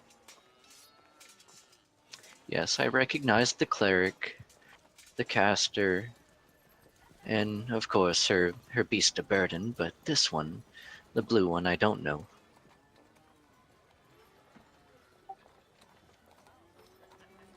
Hello, I'm Corvick. I just recently joined them. Pleased to meet you, Corvick. I'm Siva. It's a I pleasure run to the meet you. shop here in town. And should you need any arms or armor, I'm your woman. Why, thank you, sir. If I should ever have need for anything, I will come here. I think that's a ma'am. She Oh, has a really nice headband that you might want to look at. Dominicus steps forward and pulls his scimitar, masterwork scimitar, from his sheath and holds it out in front of him in his paws, and then reaches into his backpack and pulls out his silver Saren Ray symbol and says, I have a question for you. Yes, go on. I'm looking for the capability, or someone with the capability, to help me imbue this sword in the name of Sarenrae with this silver. I'm willing to trade half of the silver in almost 4,000 gold in order for the process to be completed. I see. That would be a very interesting piece. She looks the scimitar over, then the holy symbol. I think we could make something work. Yes, yes. All right. It will take time, though. I hope you understand. I do understand. Can you tell me what you are looking to achieve? I would like you to imbue this with the will of Sarenrae itself, and add enough silver to the blade to where it might strike those who are weak against it with enough force. In other words, I guess I'm saying I would like it to be holy and silver. Holy. Yes. The silver, I see no problem. We can definitely reforge this, add silver to it, attach the holy symbol. And I would be more than willing to add the righteous power of Sarenrae required to forge the energy into it, should it be necessary. Yes, especially for Sarenrae. I mean, the cleric here, Santos, he's always so busy. I feel we could make a deal here if you help with that. Indeed I could.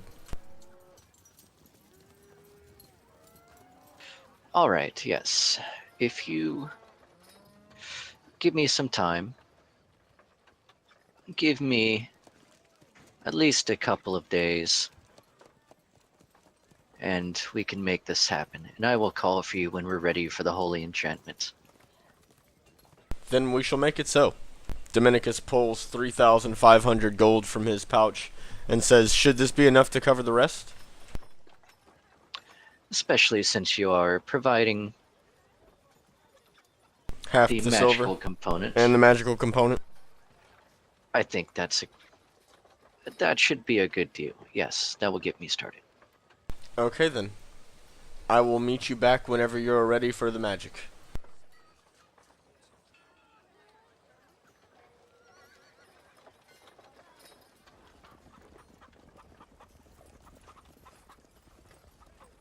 Now, as far as the actual enchantment goes, Yeah, you could give it to me, figure on those. alright. I'm gonna finger on nose that real quick and say base price for a +2 is 8,000. Yeah, but Which a holy enchantment would be a +2. yeah, It's already masterwork, so that part's fine. However, you could get it to a +1 yeah. I was about to say, in silver I with the just want to, 3,500. yeah, I want to bump it to a +1 instead of masterwork, and fucking add silver to it. Yes. So it'll be a silver scimitar with a +1 enchantment. Yeah, the actual holy enchantment would be a lot more expensive. Yeah, But yes, we can make that happen with silver and +1. excellent. That's what I'm going for. Okay, good, good, good. Yes, yes, this will certainly do. I don't know if we can reach the fullest capacity of Sarenrae's holy power just yet, but this will be a good start. Indeed. Thank you very much. No problem at all. She looks down at her glaive. I have too many hobbies nowadays. I know what you Ah. mean. Yes, but let me get started. And she saunters off and begins gathering her components and preparing a letter.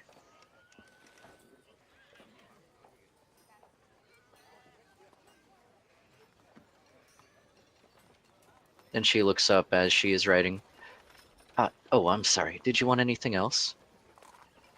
No. Dominicus walks off Okay. Thank you very much. and jabs at Javier. So, should we investigate the situation? Yes, yes, with all the haste we can. It's at least worth looking into. I agree. Let's do it. Okay, so we're gonna head that direction. All right. The horse. If we stable this thing, is it gonna stay? The horse is relatively calm now, so you feel you could stable it. You could bring it with you if you want. It would be willing to follow you, but it is actually a trained horse. In fact, this is... I don't think we ever covered this.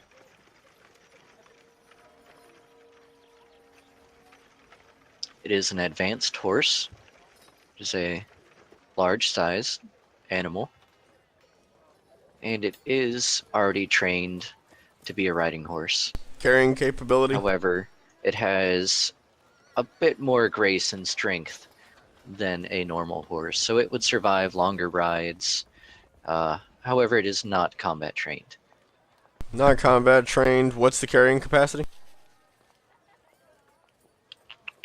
It has a strength of 20. Oh, wow. So, like 500? It's pretty big. It's up there. Okay, and considering you said it was above average horse, we're talking like 35 km trot capacity before it has to stop? It could make it quite a while. Yes. It's definitely an advanced, well-trained travel horse.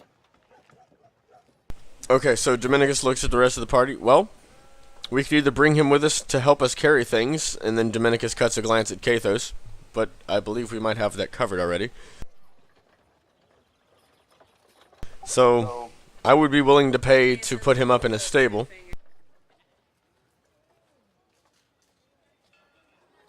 I feel that it wouldn't hurt to have, the extra carrying capacity. We could indeed let our Undine companion here ride the horse willing, of course, so that he might heal as we travel.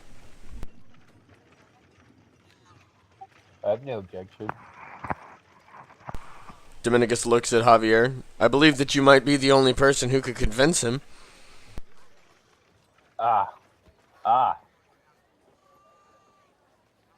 I see. Well, I cast Canny Effort, and,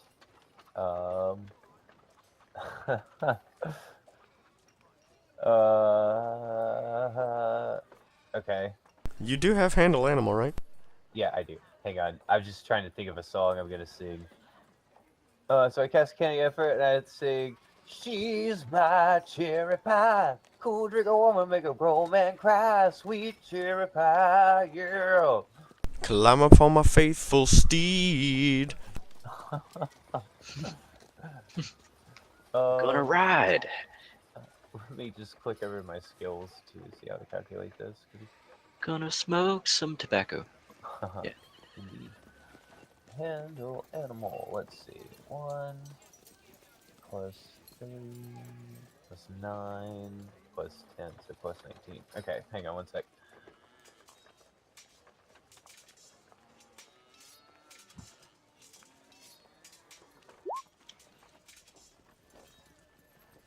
$38. The handle is willing to bend to pretty much any command you want. Carry our new friend here, horse. Thank you for your service. I pet him on the head, kind of stroke his muzzle, and kiss him on the nose. We will treat you well and make sure you are fed and watered every day. The horse snorts and presses its nose against you. And I pat it. It bows its head down. Aww, you're so cute. And you know, I like. All right, let's be on our way. Okay, so we have Corvic riding the horse bareback. Yes. Actually, Dominicus has about shit. Sorry, I was like pressing a whole bunch of buttons. Dominicus has quite a number of pelts from all of the wild dogs and everything like that. Everything that we looted and fucking skived and skinned, things like that. So I don't know how to properly tan them, so they're probably kind of like dried up, but it's better than riding bareback. So we'll go ahead and toss them across the horse. All right, you'll do like a makeshift saddle. Pretty much. All right. Yes, you managed to throw together a saddle. Tell you what. Give me. Does anyone have knowledge? God, I don't want to call it engineering. Do you want me to fucking like cast mending or fucking like repair or anything on this shit? Trying to think of the best way to improvise a saddle. Knowledge engineering. All right. You managed to take several furs and pelts, lie them over the back of the Ignore that. the I didn't mean to do horse, that. and attach it to the horse with bits of rope. I do such have that they lots. stay still. Okay. All right. While this is an improvised saddle, you aren't taking the -5 for riding bareback. You will only be taking a -2.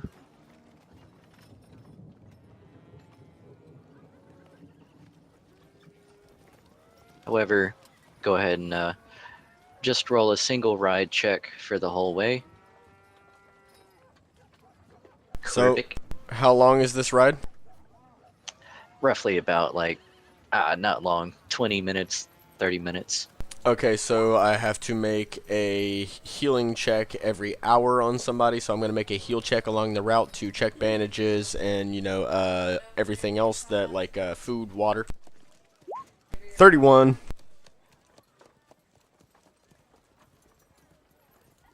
All right, good, yes. Dominicus, no problem at all. And Corvic, you managed to stay in the saddle. However, among a few parts here and there, you have to get Javier to guide the horse.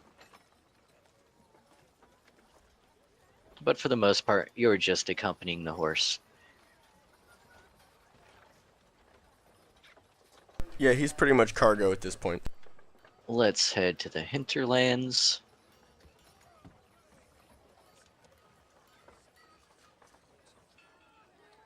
So,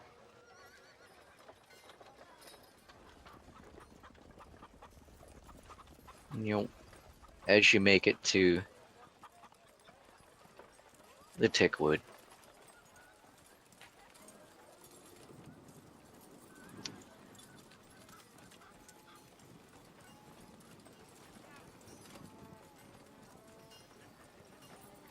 Indeed.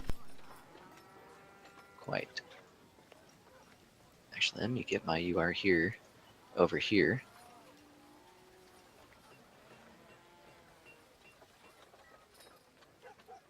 Alright, you've made it to the edge of the Tickwood.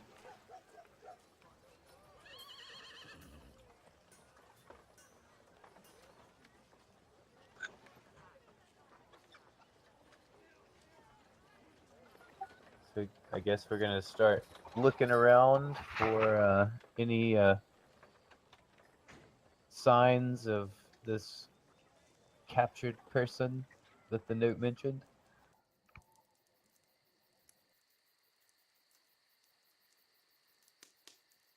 Do you? What's that? Alright, give me the rolls. What? Give me the rolls. For what? Perception. That depends on how you want to do it. I don't know what we're doing. I missed it. All right, I'm gonna cast any effort and do my same old song and dance. If I need another song. Well, the years start coming and they don't stop coming. Yeah, I want to hear All Star. Oh God. Okay, hang on. Let me find the lyrics just real quick, and I'll do that while everybody else rolls.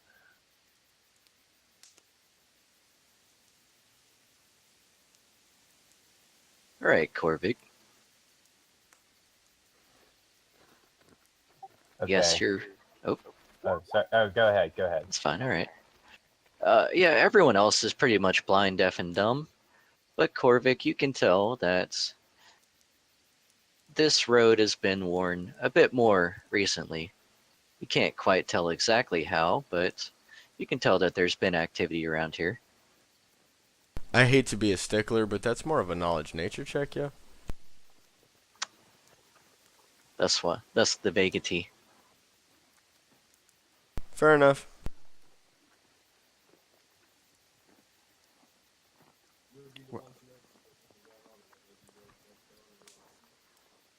Corvic chooses to convey all of what you said to the rest of the party.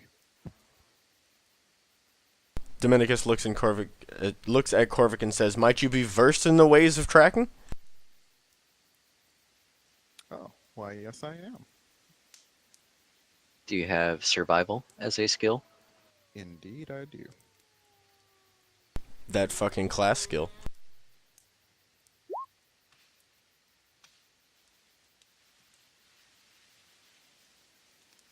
Alright, Corvic.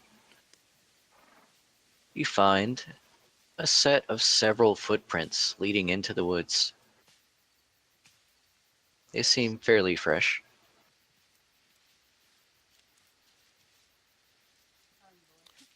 Corvic looks around for a minute, and, as you stated, notices the footsteps that go deep into the woods, and he chooses to convey this to the rest of his party.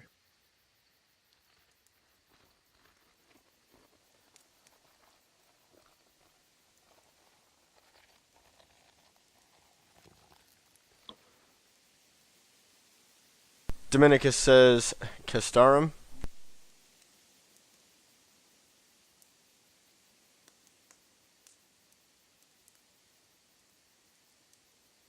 Then we might want to be on our toes. Corvic, you have not seen this before. Something very unnatural, magical, appears from one of Dominicus's hands. A large, seven-pointed star made of force appears around his hand. Oh wow, where did that even come from? What is that? It's an heirloom that's been handed down from my family. It's the only thing I have to remember them by. Oh, I'm sorry to hear that. I must say, it is a very nice shield, though.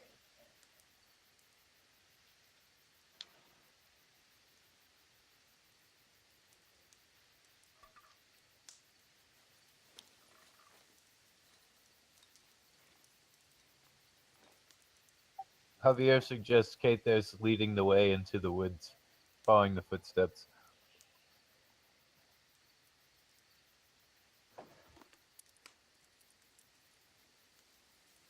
Alright, if y'all wanna give me one more survival check to track the woods throughout the tickwood. I'm sorry, the the footprints throughout the tickwood.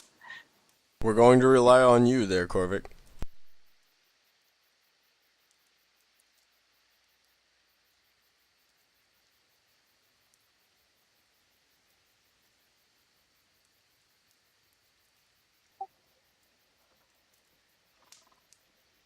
Does anybody else wanna give it a go? Dominicus will attempt it. Dominicus, with his human cat eyes, will attempt to discern the tracks from the mud. I'll cast Canny Effort on him to give him a Woo! Yeah, 22, because I cast Canny Effort on him. Alright, yes, Kyrie. That was me. Oh, Dominic. Yeah, okay, right, yeah. Yeah, I Dominicus. gotta roll 3 different people. Help me. Yes, y'all spend about an hour and a half looking through the woods before the tracks go cold. You spend another 30 minutes before, Dominicus, something catches your eye. You spot many footprints in a large patch of mud. They seem to be leading into a small grove. It appears to be more than 5 people. However, the tracks do kind of blend together, but you can tell it's at least a group larger than 5. And I can tell that like these footprints are recent. They seem to have been made within the past day. Okay, Dominicus cast Whisper. I'm assuming we're all within like a fucking 10-foot area. So Dominicus relays via Whisper. I believe that they may be close by. We should take great care. And I think they went that way. Dominicus points into the grove.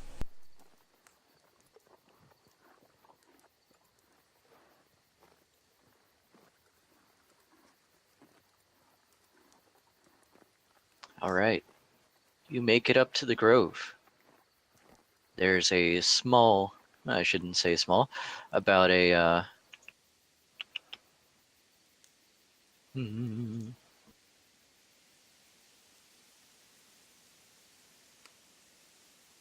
20-foot opening leading into the grove, enough for all of you to walk shoulder to shoulder. And you can see that there is smoke coming from the encampment.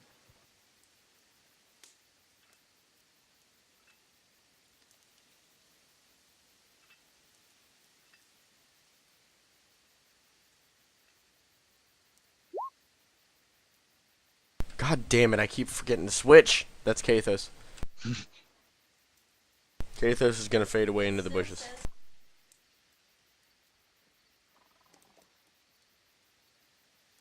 Kinda flank us as we move forward. Okay. We're only a few minutes away from entering the grove. Dominicus cast Whisper again. Weapons out, everyone.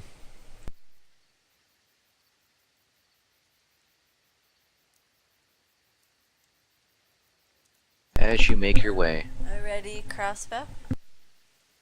As does Corvic. you stealthily walk up. It doesn't appear anyone has noticed you. In fact, as you get closer, you realize why no one has noticed you. You see a large grouping They're all of bodies laying on the ground, mangled, disfigured. Some have faces torn off, carvings in the chests of others.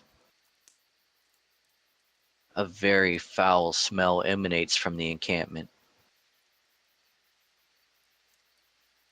and an eerie silence.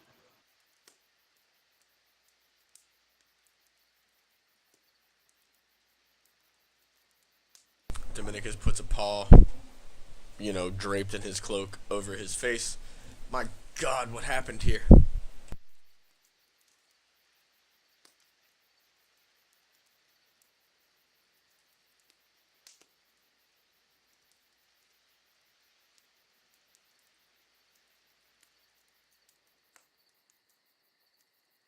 Javier is very interested in this. Begins slowly looking around for, any signs of life or treasure. Dominicus on? Oh, go ahead, Corvic. Corvic slowly moves deep into the camp. He places both hands over his mouth. These poor souls. Are you still on the horse? No. All right. Dominicus, on the table, you can see there's a large spread of food, enough for several people to eat. Some have bites taken out, but overall it looks uneaten. Javier, as you start to look around the bodies, you see what you thought was just a gruesome massacre is worse. There are entrails and blood everywhere. Mud, guts. Dominicus says to everyone, these people weren't ready. They had just sat down to eat. They had no reason to be prepared for battle. Someone attacked them. Do you think it was goblins? I'm not sure, but I'd be willing to bet that it probably was. Dominicus pulls a paw from his cloak and raises it into the air, channeling the energy of Saren Ray and cast Consecrate. There's no way.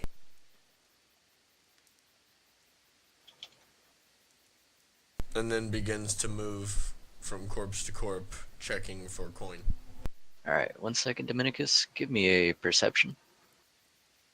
I just did 24.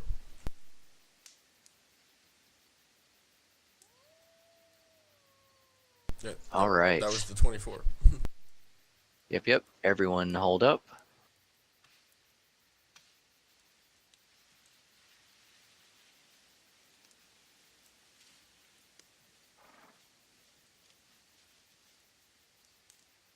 Dominicus. The air around you gets extremely cold as you begin casting your consecrate. You hear a whisper, a howl, that at first seems like the wind but grows louder. Several of the bodies around you begin turning and twisting. You can see that some of the carvings in their bodies, arms, chests, head, begin to glow with a dark aura. Everybody roll initiative.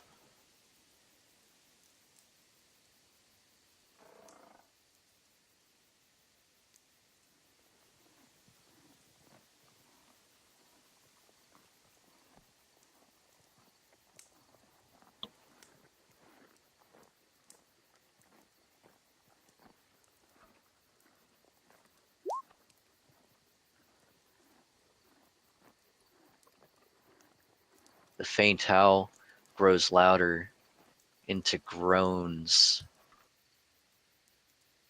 and eventually wailing. Earl, look up Consecrate. Mm-hmm. Mm-hmm. Mm-hmm. Mm-hmm. Mm-hmm. I know. No, I mean, what does it do? I know. I know. No, like, I don't know. Give me a second. I'm I- measuring you out I here. know that it cleanses the ground in like a 30-foot area or some shit. Let's see. That would stop this one. Actually, let me move this guy. It's 20 foot. Oh, it's a 20-foot? Mm-hmm. Oh, damn, it reaches that guy. Pushed out?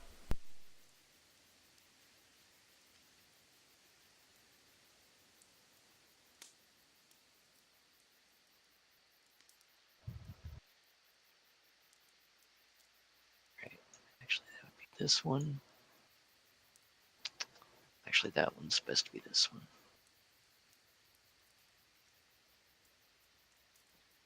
One second.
All right. Yep. All right. 20 foot. Good, good, good. All right. We should be red eye.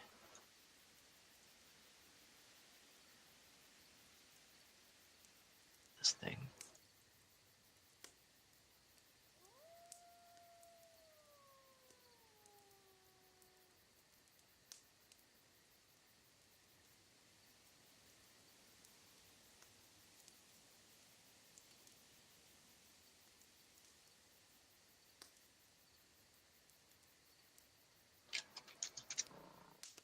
Huh.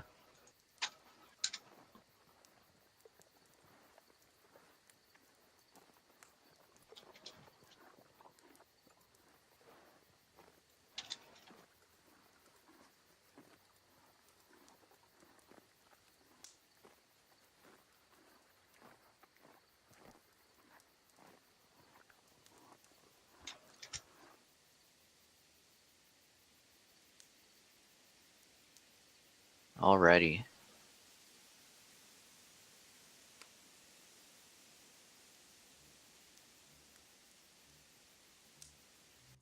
Dominicus. So they weren't able to rise because of consecration within it? Exactly. The runes and markings on the corpses of the nearby bandits begin to glow, but fade out as your consecrate begins. However, to the north, son of a.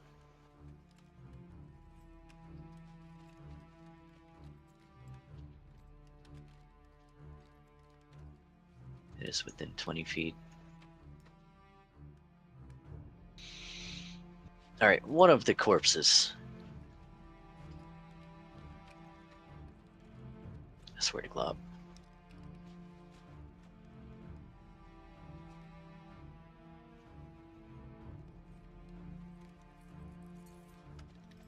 Yeah, consecration is pretty OP.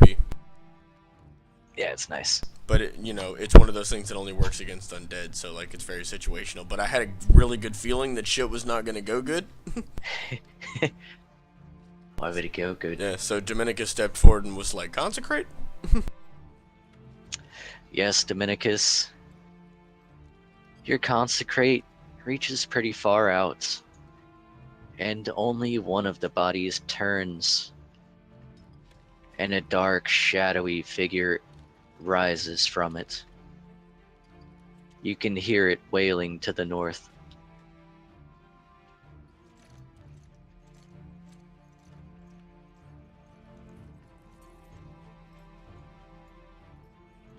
Dominicus looks at the horrid creature. 2 seconds.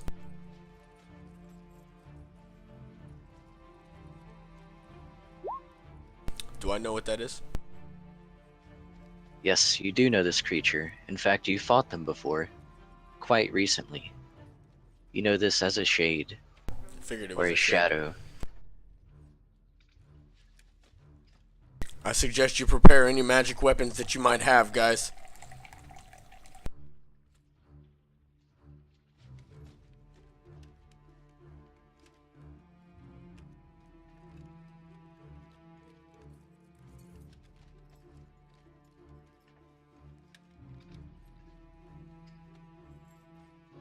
Dominicus steps forward.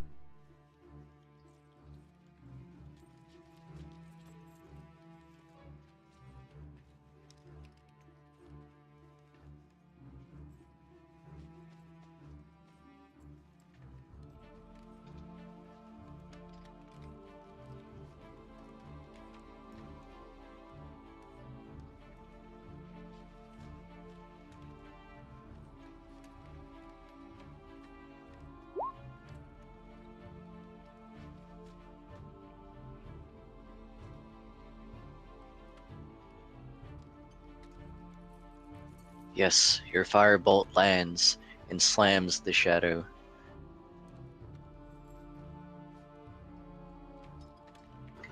Fire encompassing its shadowy form.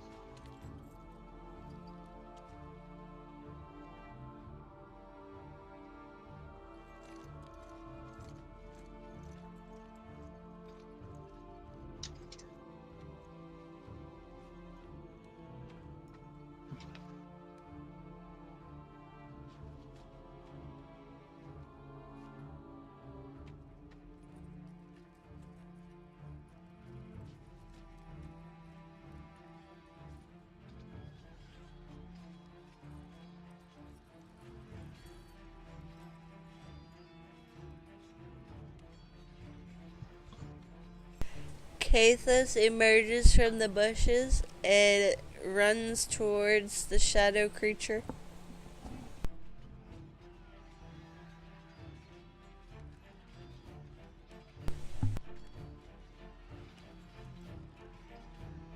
Yeah, that's a double action, so.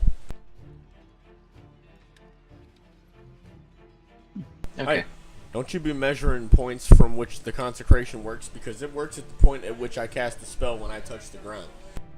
So you touched it on the ground, not on yourself? Of course, Alright. you consecrate the ground, not yourself. Just making sure what the actual target of it was. No, I consecrated the ground. Alright.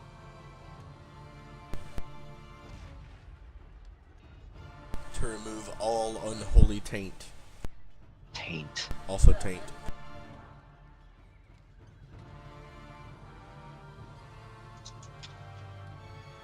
Alright. Kathos.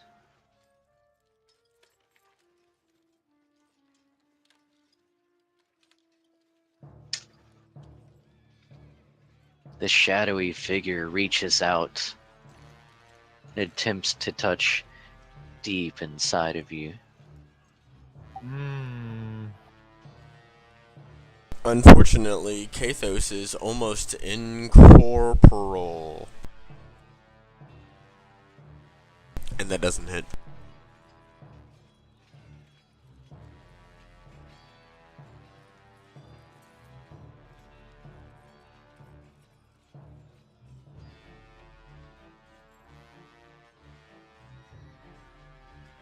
Did y'all get a new evolution?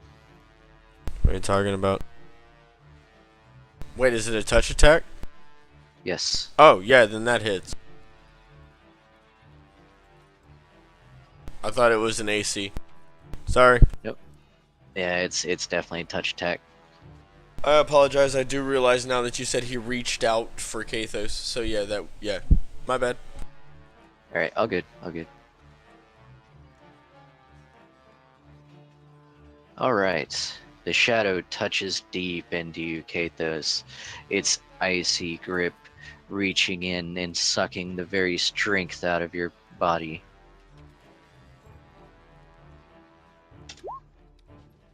You take 4 strength damage.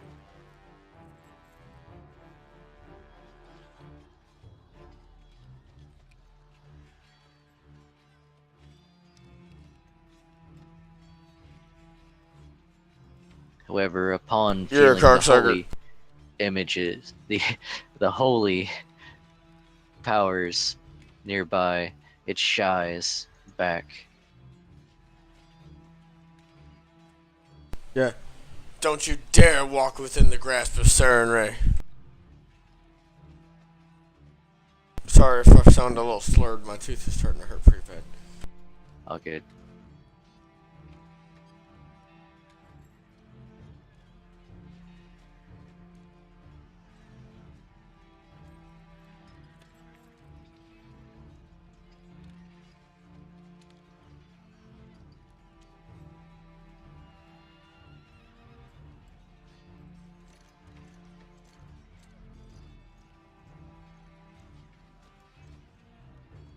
Okay, so Corvick will move from this spot.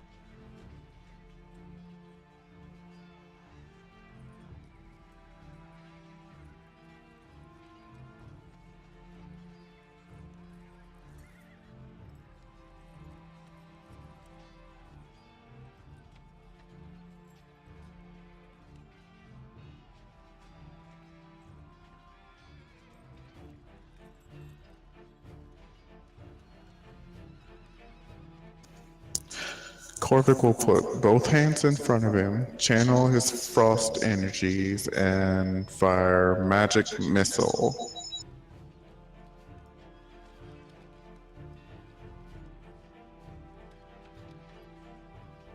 Let's all see if he's set it up right.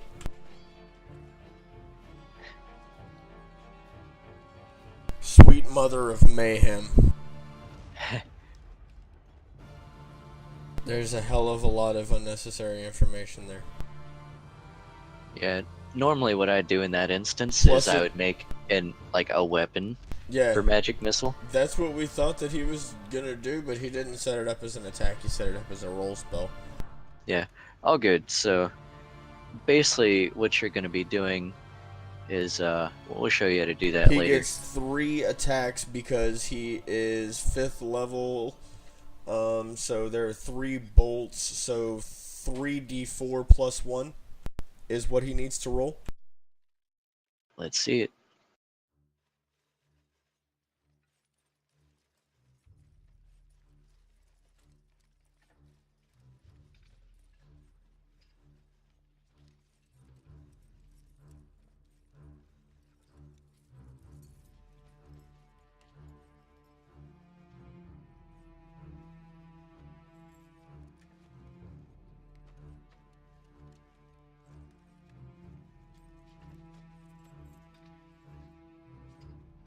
Dominicus nods at the newly added member to the party.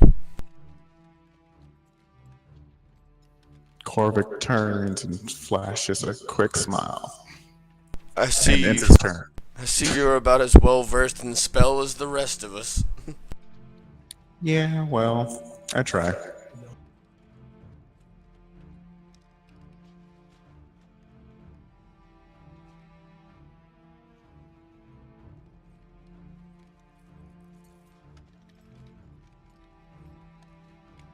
Excellent. Very good. Your magic missile slams into the creature, aghast at the fact that it's been hit.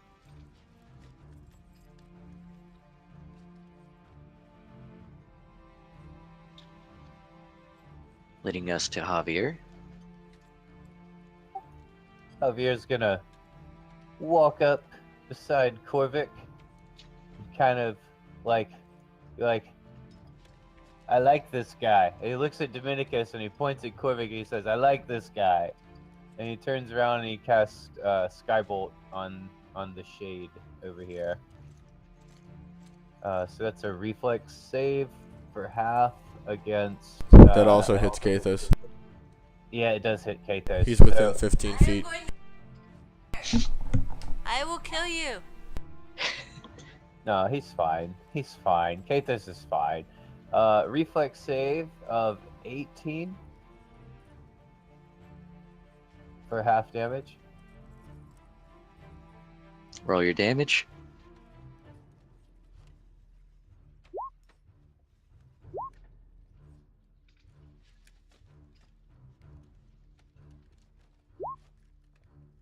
$19.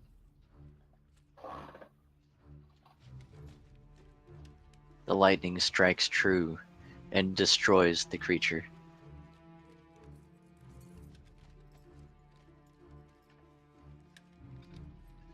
Zap.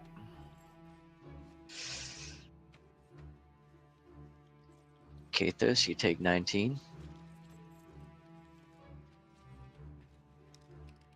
Javier whispers, sorry, Kathos. Dominicus says aloud, I can't keep these creatures at bay much longer, and then points at the rest of the people lying on the ground. Dominicus, There's a time limit. Are you saying that out loud?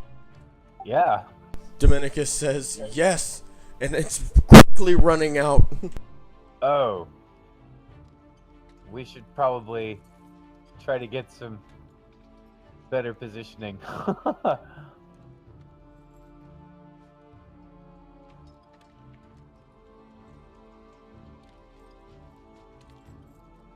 Dominicus, from the northern tent, a walking, rotting, putrid corpse. Its eyes glowing red, clambers out from the tent. It comes walking towards the creature that brings holiness to this ground. Dominicus raises his shield in front of him and hisses.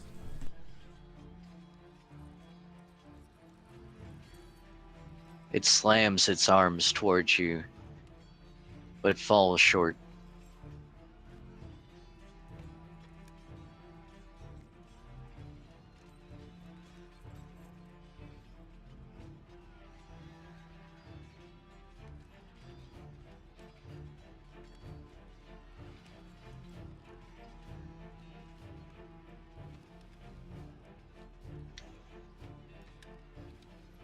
Dominicus takes a 5-foot step back and says aloud, we may have 1 or 2 more moments until the rest of these are out of my control. Pulls a paw forth from his cloak and fires a firebolt at the undead abomination before him. God damn it, I keep rolling it as the wrong people. I'm sorry, my tooth is fucking making me not be able to focus. It's fine.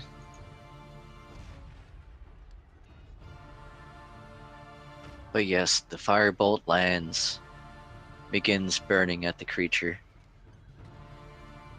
creating a foul, distinct, putrid odor of burning, rotting flesh.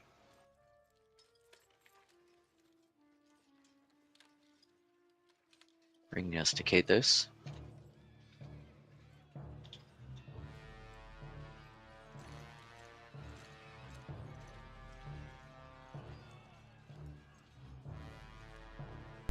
Earl.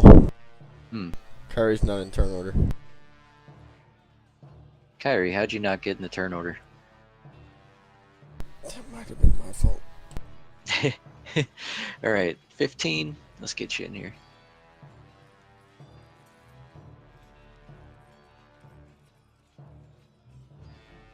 What are you doing back there?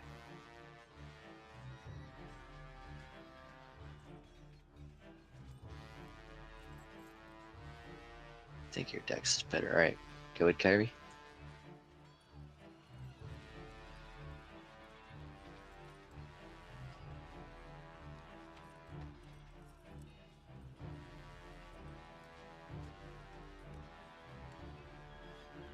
Sorry, Kyrie. Hey, so Kathos should have been 4.85, is that what it is? 4.03. I don't know why it changed Kyrie's to Kathos's. Is to Kyrie's? That broke up a whole bunch. I heard 4.03 and then Kyrie to Kathos. Kathos's is supposed to be 4.03. Kyrie's is supposed to be 15.01. For some reason, they got switched, and Kathos's never went really in. Good lord. You know what? Y'all are both at 15 right now. I was Do about it. to say, Take a I'm turn. looking at it right now, so yeah. But I'm totally fine with just taking a double 15 so they're on top of each other. Yeah, I don't care. Just do it.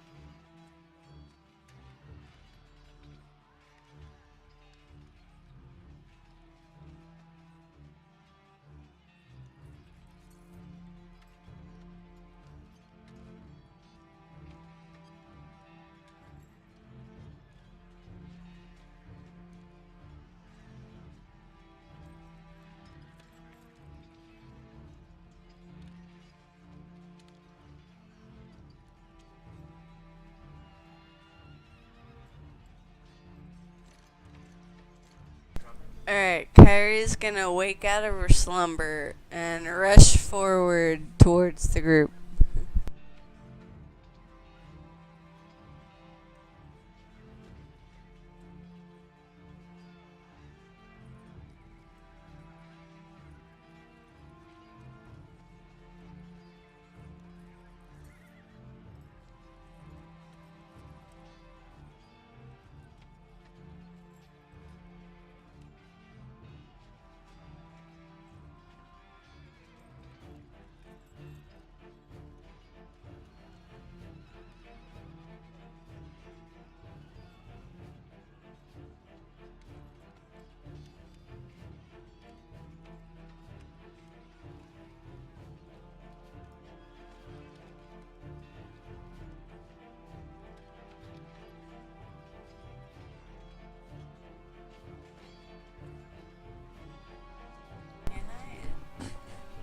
Okay, Kathos is going to attack the zombie in front of Korvik with his claws.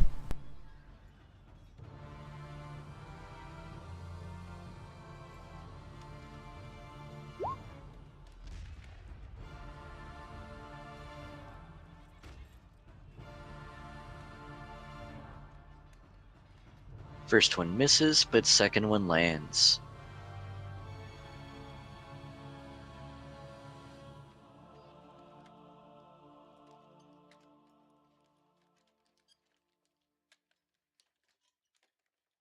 Leading us to Korvik.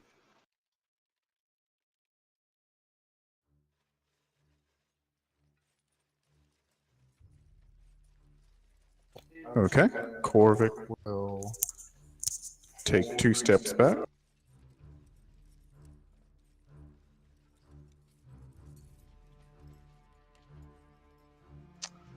And then proceed to cast Magic Missile once again.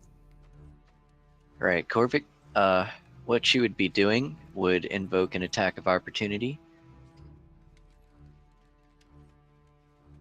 What you can do is you can take a move away like that, or you can take a 5-foot step back, and that would not invoke an attack of opportunity. Think of it as like backpedaling I a was little bit. trying to explain that to him, but I was busy dying because of my face. Yeah. Right. So basically, what you could do is you could quote unquote backpedal 5 feet, and you would not invoke an attack from this creature. But if you actually like turned around and walked this way, it would attack you.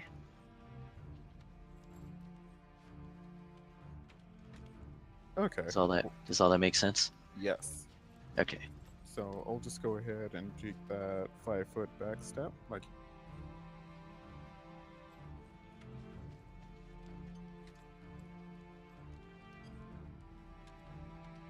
And then walk back 5 feet. Now you can cast from 5 feet, but if you 5-foot step, you don't really move. That's your move.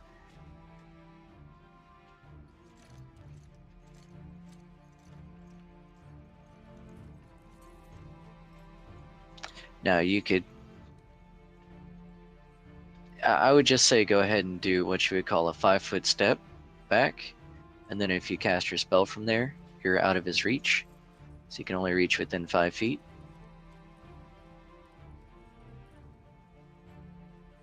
Finger on nose, he's still within threat range. I was recommending that he take the 5-foot step and then use his move action to move back, then use his actual attack action to cast a spell, so that he was 10 feet back, so that maybe the dumb zombie might focus on the people within 5 feet radius.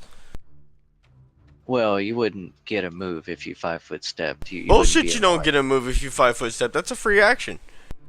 It's not quite the same. It consumes your movement. Oh, then we've been doing stuff wrong. Yeah, that's the whole point of the 5-foot step. Okay, then yeah, we've been doing stuff wrong. Okay. Then, yeah, let's remember that from now on. Okay, so yeah, Javier, Kyrie, Dominicus, we're all gonna remember that then. That consumes your move action to 5-foot step. Because we have definitely not been doing that. I apologize for anybody who might be a stickler. I'm sure you'll leave me flaming comments in YouTube.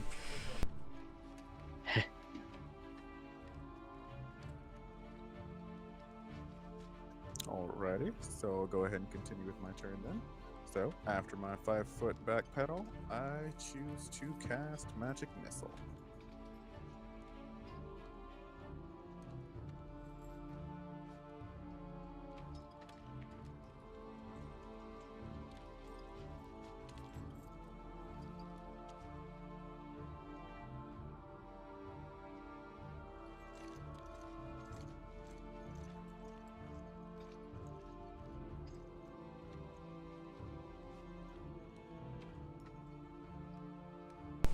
Lychee, why you gotta fucking come in here talking all that bullshit? It's the oldest rule in the book. If you like knew so much, how come you didn't chime in on any of the other like 13 previous broadcasts? You bastard.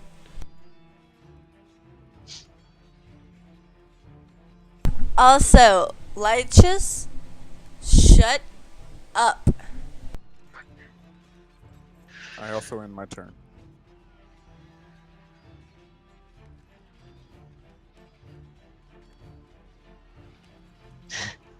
Look at this goddamn nihilist over here. However, nihilism is not affecting these magic missiles. It is not. Corvic definitely believes in hitting this creature.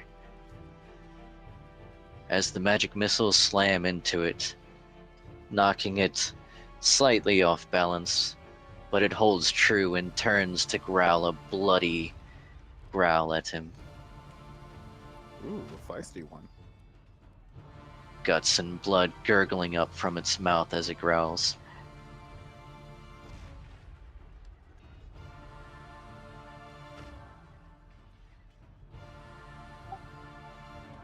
Javier casts Mage Armor on himself, and then he'll use his movement to move right here, provoking the attack of opportunity from the zombie.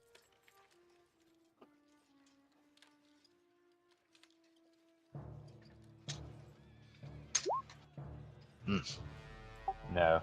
It misses. And then before I end my turn, I'm going to look at Dominicus and I ask, how much longer can you hold them back? Squints will eviscerate you. Lychus, I swear to Squints. I swear. I swear. So say, all right, well, let's ready ourselves then. And then that's the end of my turn.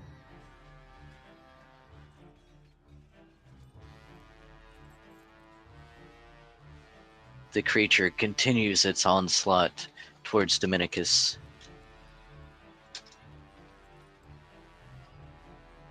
Dominicus scoffs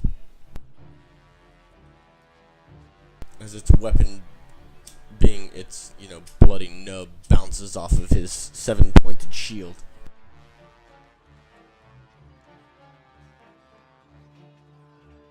leading us to Dominicus. Dominicus takes a 5-foot step back.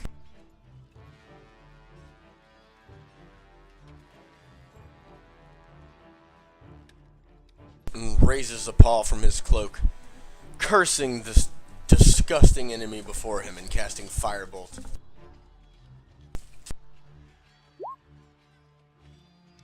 Damn, I keep rolling everything as the wrong person. Tripping, dog. But yes, it does land. More of its bloody flesh burning off. You can now begin to see the bones from inside of its chest as the flesh begins to burn away.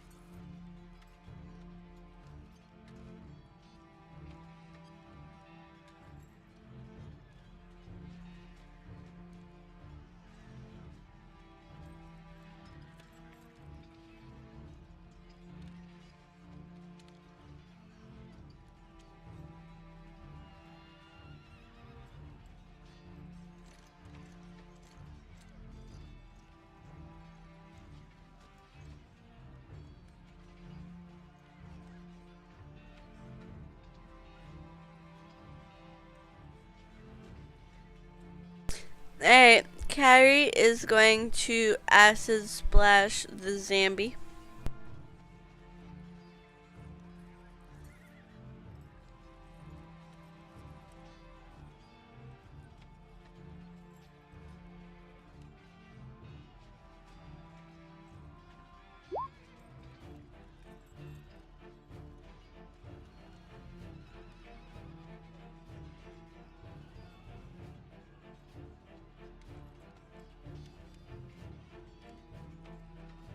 Also, I'm gonna take a 5-foot step back. Right? More and more the flesh is melting away from the zombie.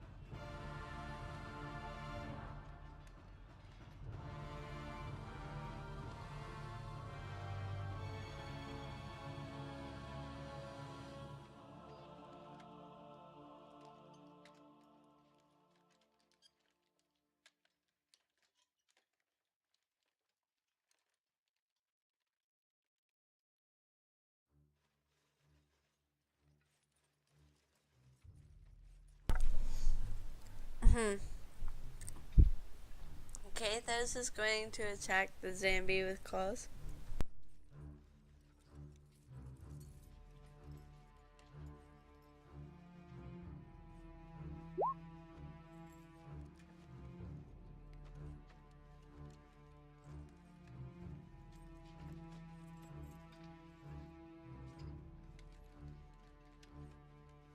Second one lands and tears off a large chunk of the zombie's back.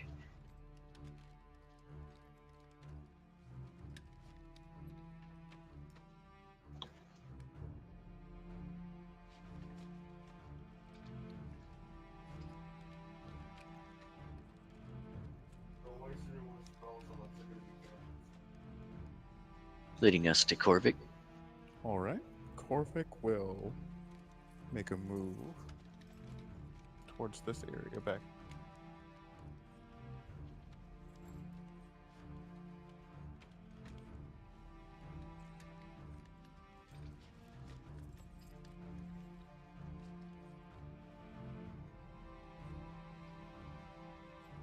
Alright, Corvic, hold up.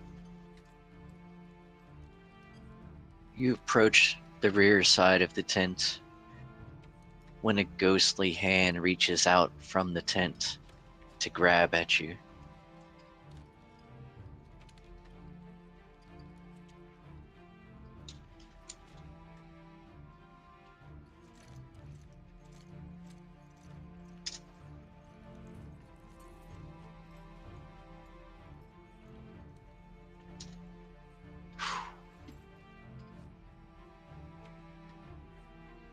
Its chilling touch reaches the very depths of your soul, unlike any kind of cold you've ever known, as 5 strength is sapped away from you.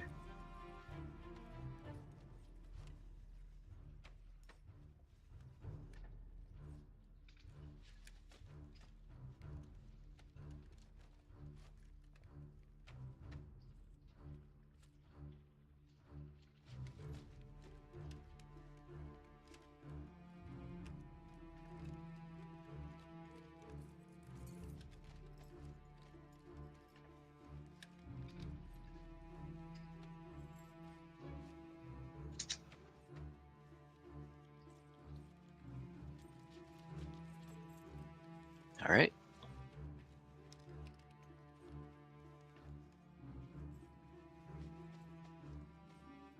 Earl.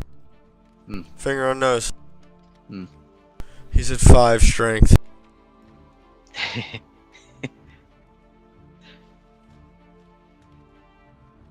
You do realize that cuts his movement speed in half? It's not great for him. Yeah, under the weight of what he's carrying, it cuts his movement speed in half.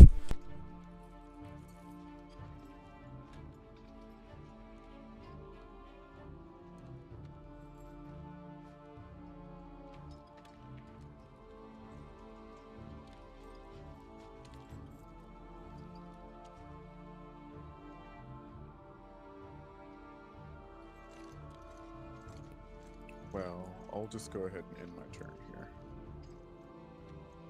Dominicus yells to Javier. If ever there was a time for you to do that thing that you do, it might be now. Like I said, I'm losing my control over them.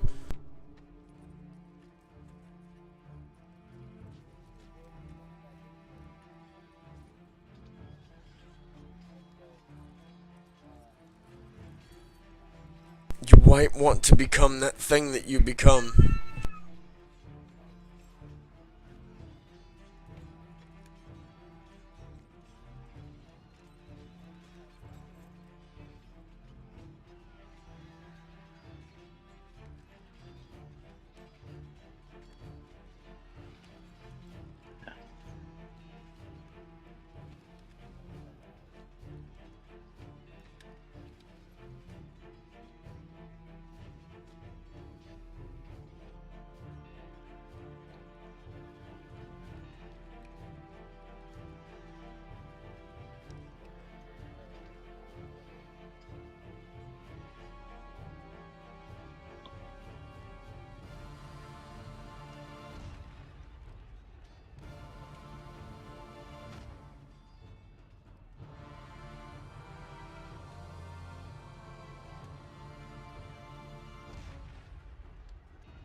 Javier, are you alive?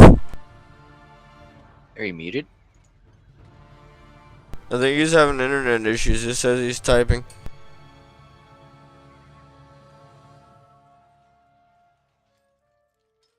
Pay people to tear my tooth out.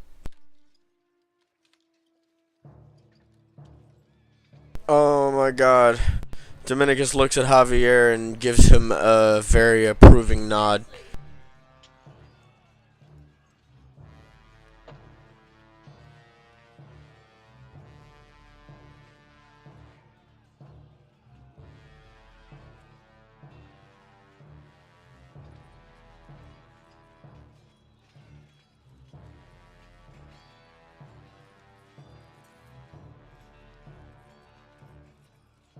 Everybody ready for shit to hit the fan?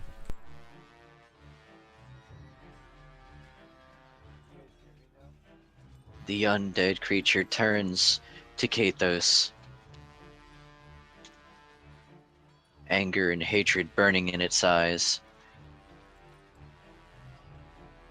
Ah. But after having lost so much flesh, can't seem to gather the strength to hit Kathos.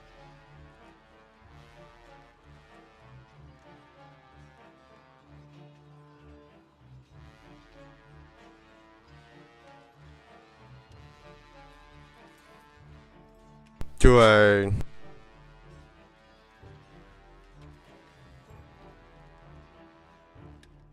Oh no, it's one more. Okay, thank God.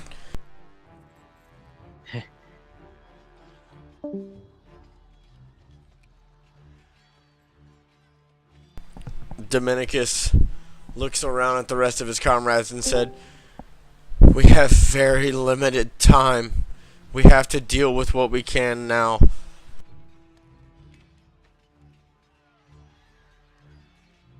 He then channels divine energy into his allies.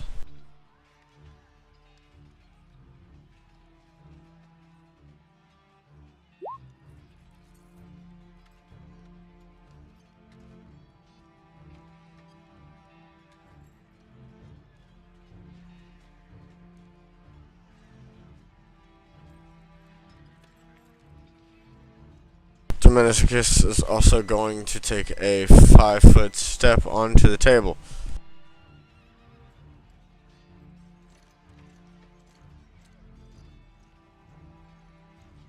Now, one more thing about the 5-foot steps. You can't really 5-foot step through difficult terrain.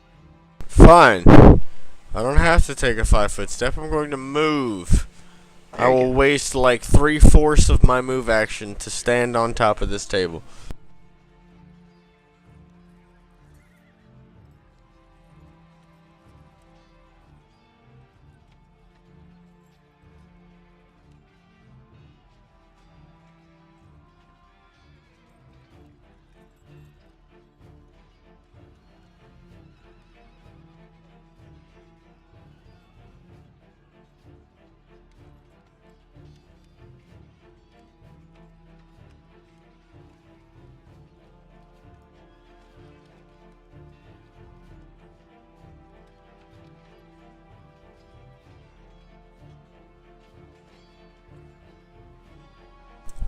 I'm gonna move back to the tomb behind me. And I'm gonna cast Snowball on the motherfucker.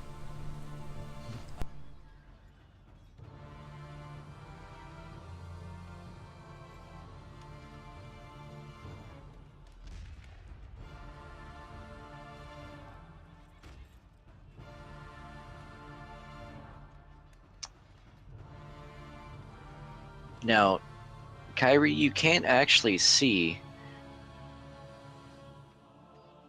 the shadow in here, as it's within a tent.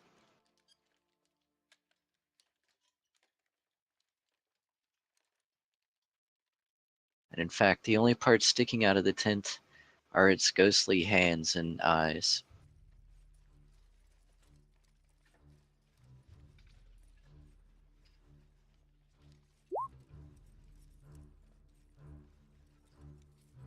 However, the snowball strikes the undead creature and slams it down to the ground.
Kathos roars angrily and attacks with his claws.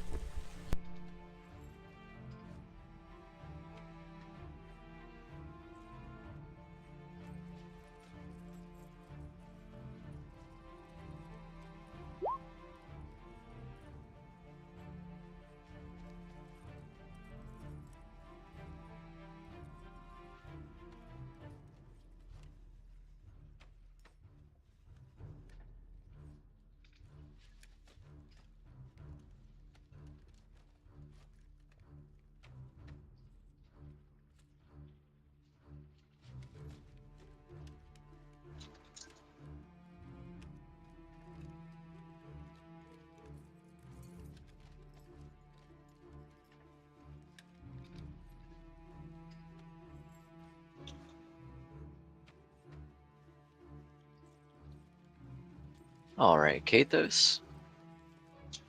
First one lands. Second one lands.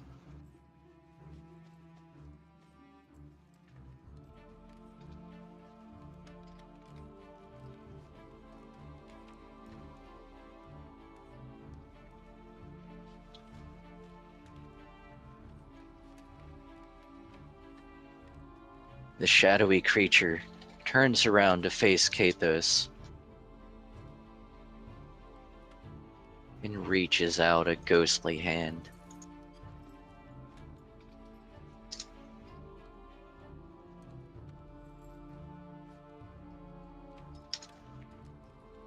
Dealing 3 strength damage to Kathos.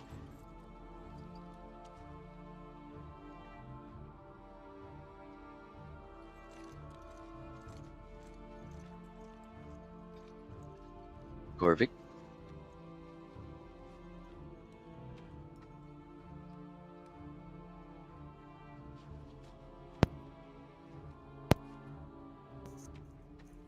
Corvic will trudge with what little strength he has to this area.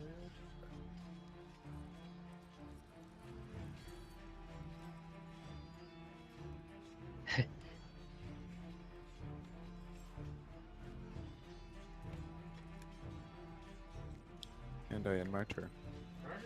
I mean, correct. I will instead magic missile. Ah, but what are you going to magic missile? You can't see inside the tent. Well, then I end my turn. In fact, Kathos is really the only one who can see the shadow at this point, being in the doorway of the tent.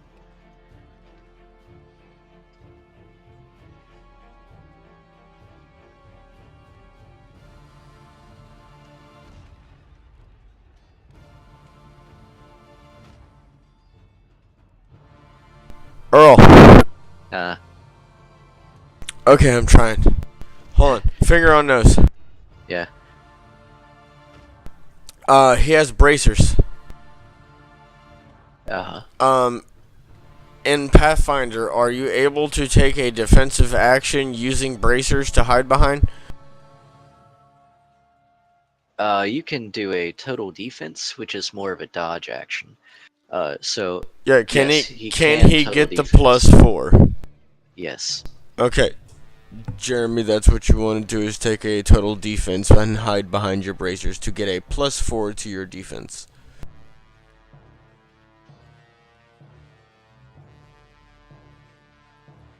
Well, I choose to take a defensive action and hide behind my bracers. Alright, Javier.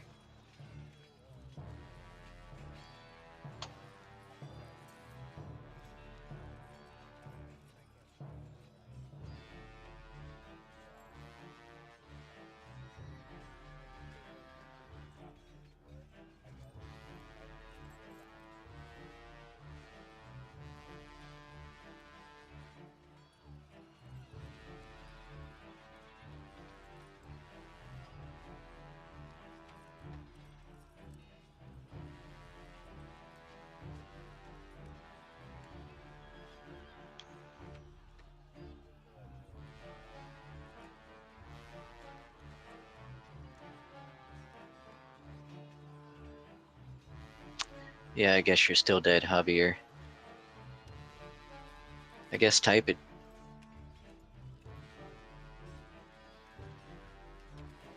Maybe, like, close out and rejoin Discord.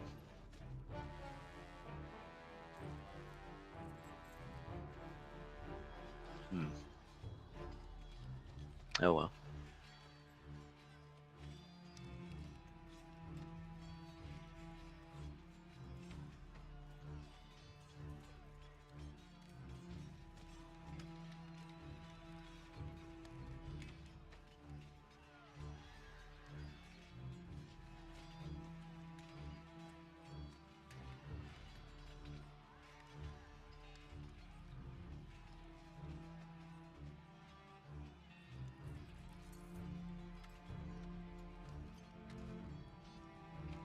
Yeah, there's no way you could see it from there.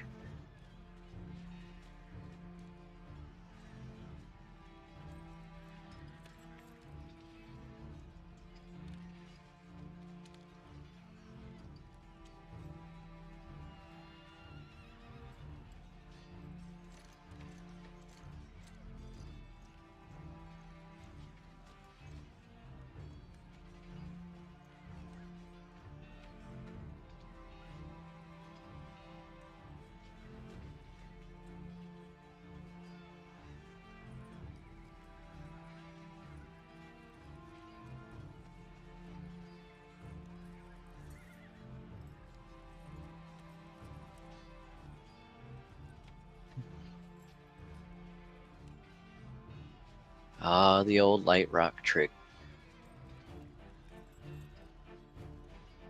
Bringing us to round 5 with our Dead Undead and Dominicus.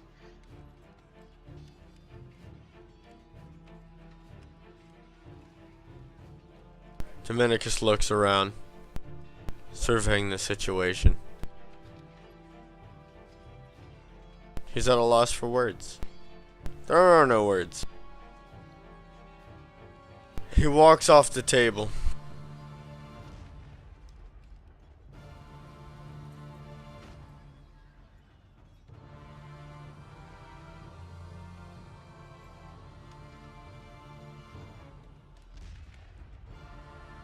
Drops to his knees, proclaiming the name of Sarenrae and begging for her forgiveness for their arrogant sins against the church, i.e., killing people. But then lays his hands against the ground and consecrates the earth once more. I'm gonna do the old finger on nose real quick and say that consecrate is 2 hours per level. Yeah, I can't. It's 2 hours per level? Yep. Are you fucking serious? I thought it was 2 minutes. Nope, 2 hours. Okay, so, yeah, never mind that. I mean, it will go away just after a while. Dominicus is gonna move here instead. I'm assuming I can see over Kathos' shoulder. Kathos, okay, so basically there's no light in that tent. It's already about dusk, and you damn dark vision seeing thing. Yeah, I can see in the dark. Kathos would be providing soft cover from that angle. So I would give you, What's my negative? tell you what, I'm gonna give you a 50% chance. I'm gonna say it's a little bit further than soft cover. So yeah, 50% chance. Okay, I'm throwing the firebolt.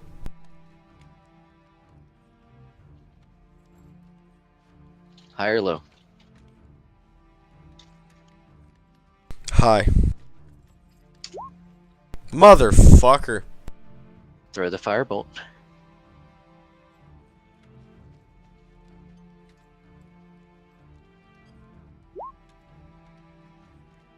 Oh!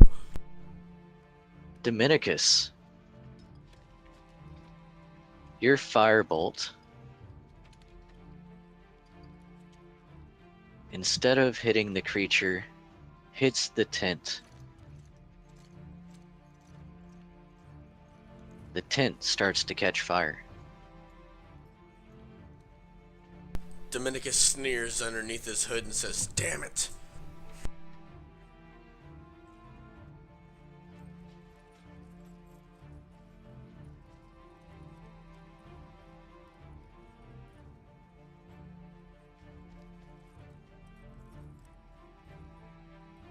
As you catch the western edge of the tent on fire.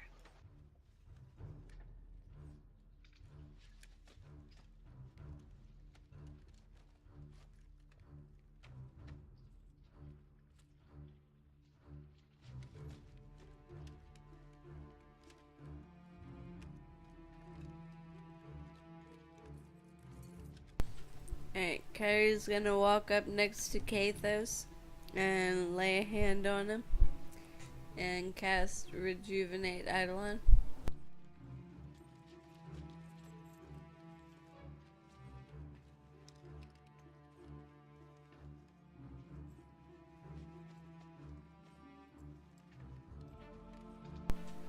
Hold on, looking it up.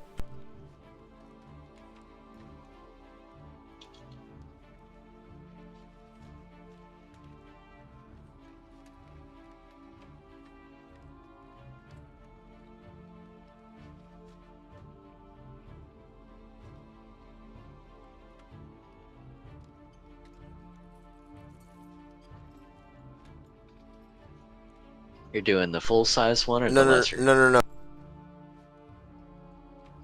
Rejuvenate Eidolon apparently heals. We're looking for the one that restores ability scores. You're wanting lesser restoration.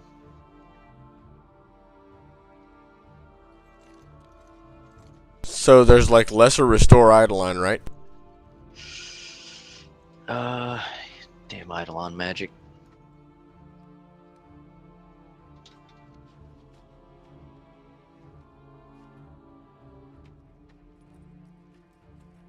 Hold up, I found a restore Eidolon page.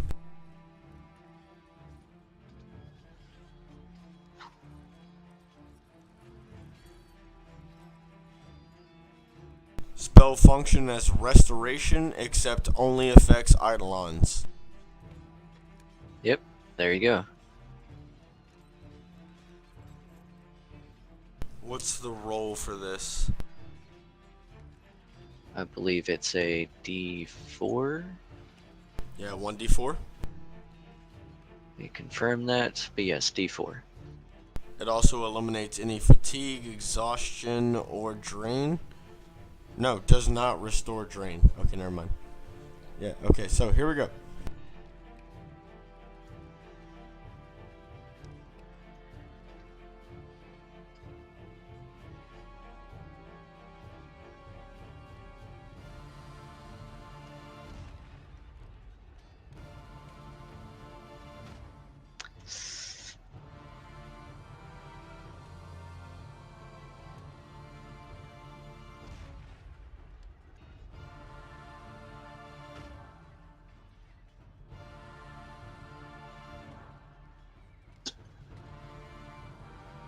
Alright. You restore 1 point of strength.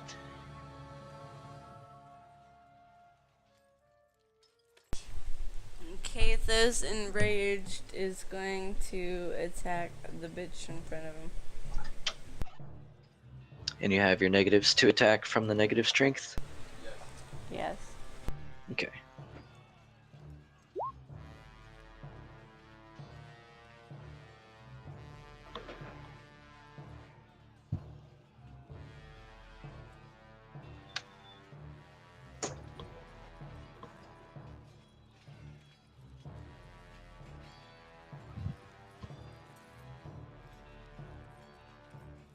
Alright, sorry about that. Went to go grab a drink. However, your attacks do not land. You have trouble lifting the weight of your own heavy arms.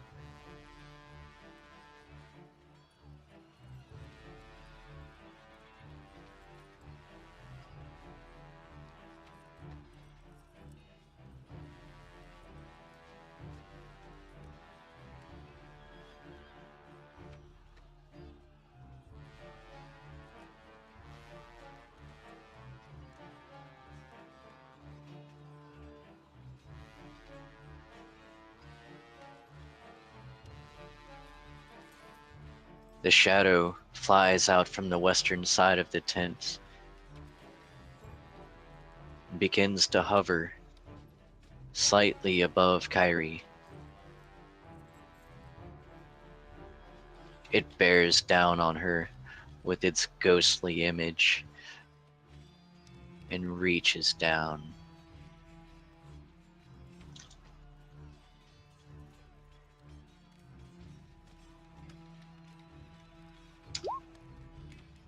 Does a 15 hit your touch?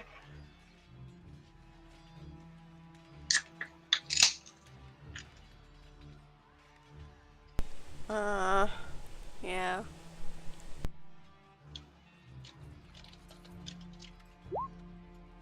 It deals 1 point of strength damage. As you can feel an icy grip on the top of your scalp.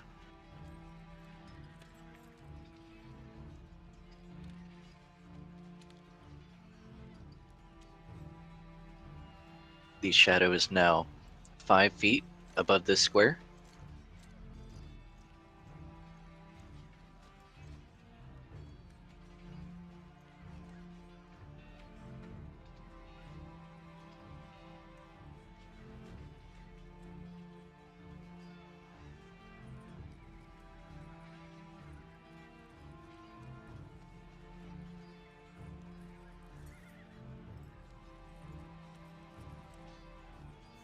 I'll just take my turn to set myself up behind my bracers once again. Total defense from Korvik. Javier.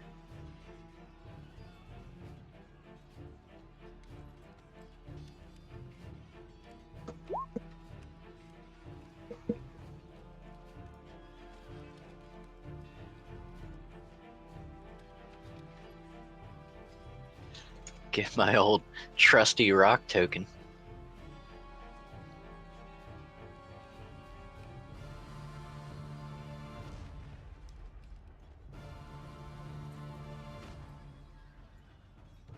He's not in there.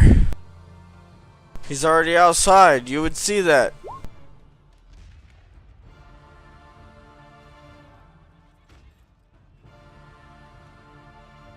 He's right next to Kyrie.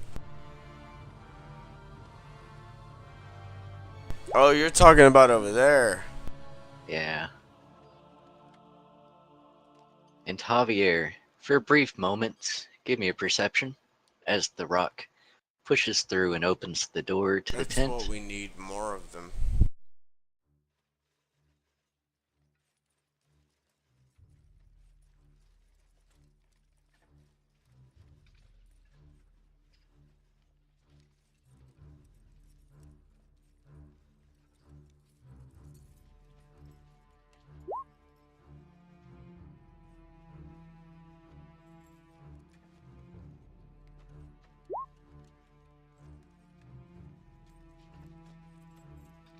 You see inside of the tent, you see a lot of blood, several entrails, but no corpse, and no undead.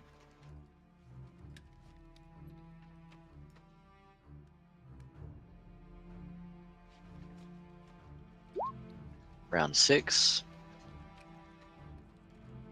Fire begins to spread.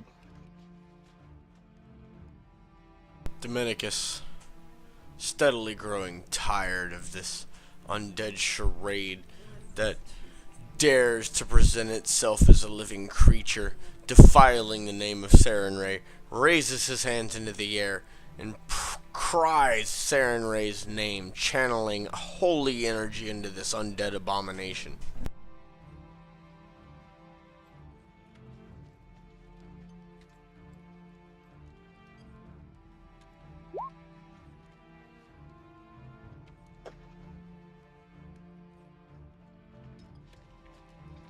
A loud, unholy shriek can be heard as light permeates the shadowy figure above Kathos, Kyrie.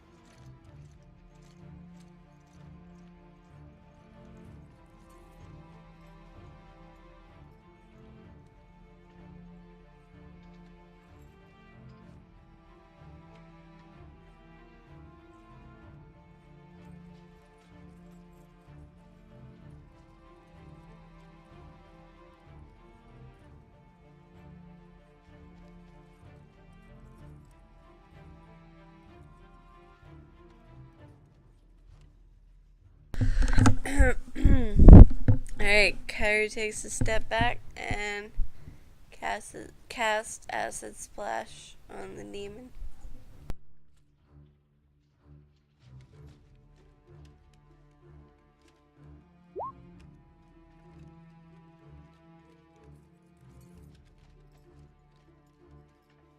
Your acid splash misses, leading us to Kathos.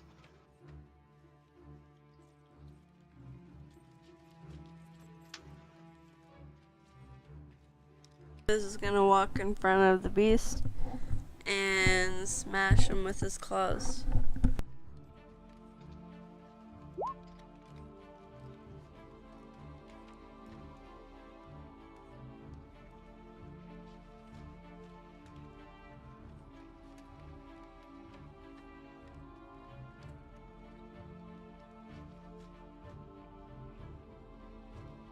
Alright, Kathos.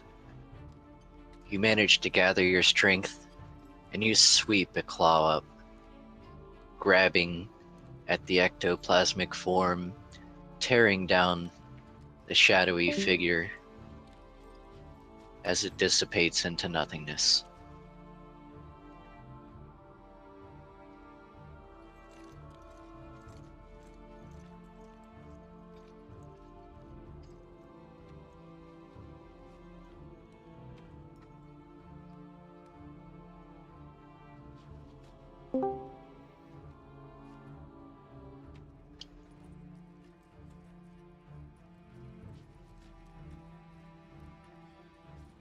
From here, you have a few problems. You have a tent that's on fire. You have several corpses. And several unsearched tents. As far as you can see, all of the undead that were moving, at least, have been taken care of. However, a threat still holds in the area. Corvic.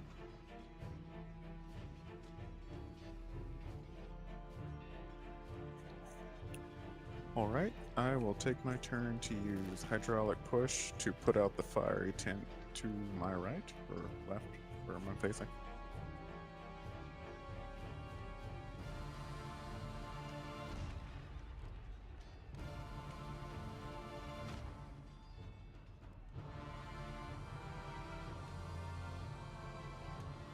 Excellent.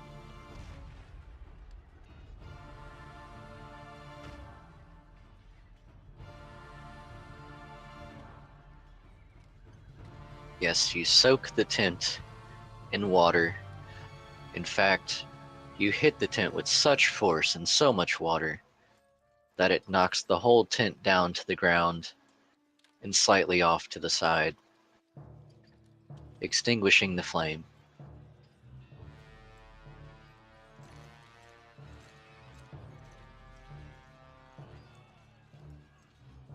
And I end my Dominicus yells aloud to the rest of the party.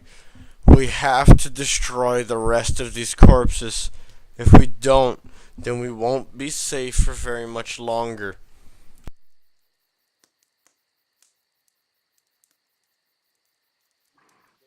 We're going to hop out of combat time and lead into real time.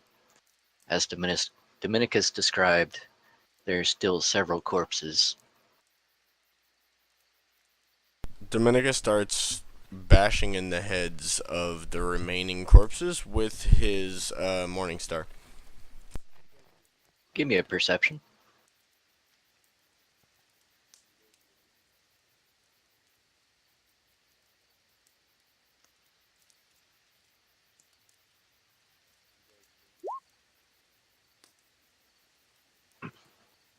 You notice something different on these corpses as you go to bash in the one next to you's head. Next. Yeah. There's a marking on his forehead. You know this marking. It's a 7-pointed star. They're in league with that horrible Mistress Lamash too.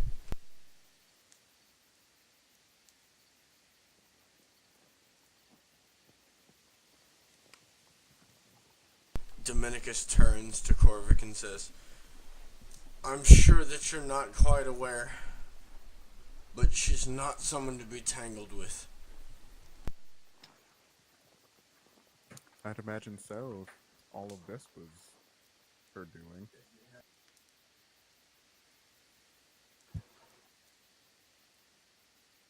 Give me a knowledge arcane.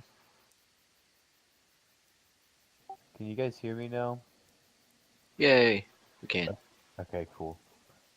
Turns out with this headset that I'm borrowing, if you turn the mic up, it mutes you, and I didn't realize I had it up this whole time. So... Oh my goodness. Tonight has been a hell of a night. So, sorry about that. We have Really started off chapter 2 great. Well Uh. begun is half done. Uh,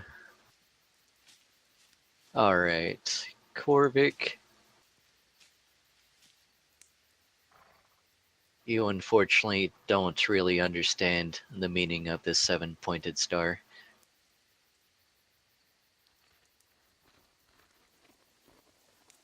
Oh, well, that object is pretty much unknown to me.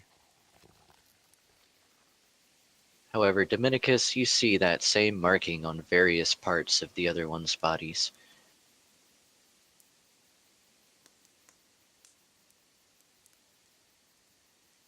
Yeah. I've already put 2 and 2 together that it's Lamashtu, considering I'm wearing the same ring that gives me the ability to create a 7-pointed star shield.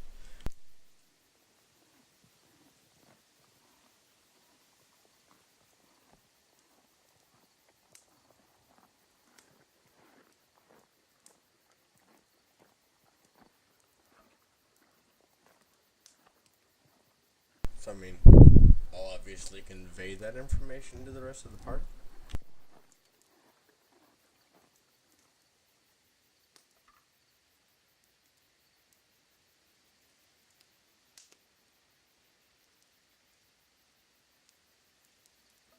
So, even more meaning that we should gather these bodies and make sure that they don't come back to be I'd more like of a to. problem. I'd like to roll a religion check. I'm gonna sing. I'm gonna cast Canny Effort on myself, and also sing. Oh, brothers, let's go down, come on down. Oh, brothers, let's go down to the river to pray. And I'm gonna roll knowledge religion. Let's see. That is +1, +3, +13. Yeah, +13. Okay, hang on one sec.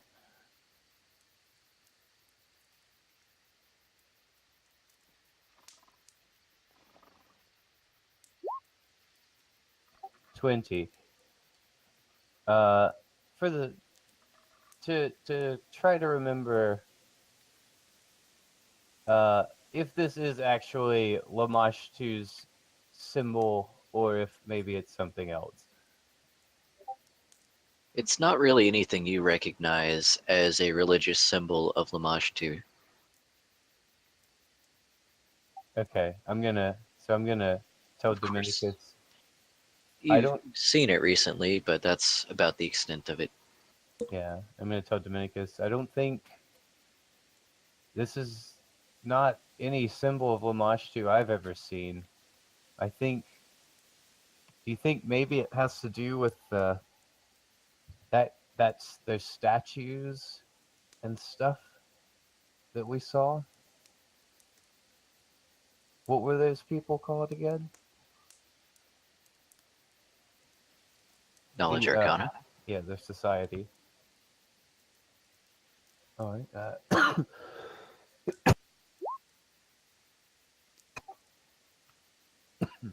Sorry about that. Dominicus does not know. Okay, hang on one sec.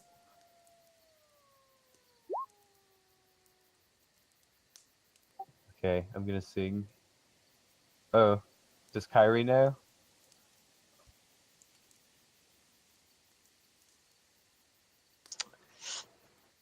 Not quite. Okay. You do recognize that it is arcane. However, the fullest extent of it you do not quite know. Okay. I'm gonna sing. Somebody once told me the world is gonna roll me. I ain't the sharpest tool in the shed. She was looking kinda dumb with her finger and her thumb in the shape of an L on her forehead. Yeah. And knowledge arcana, taking that +8. Racial +1 +2 +3. And casting canny effort as And the well. bard stops coming. He doesn't stop coming. That's right. Only got like maybe 5 more uses of that for today. I need to keep track of that. Yeah, like 5 more, I think. Used it like 6 times. Let's see. No, I found this +13. Alright, hang on one sec.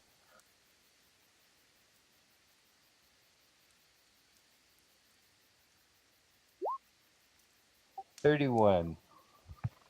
Yes, Javier, you remember the ancient ruins, Dassalon. I look. I say, yes. It's a goddamn I just remembered. wizard. This definitely has to do with those wizards and the statues and the Thessalonians. Alright, let's have fun Yes. fighting a dragon. Yes, you definitely remember this symbol used as an arcane marking, typically by the ancient Thessalonian wizards. In fact, this was the symbol of the Thessalonian wizards.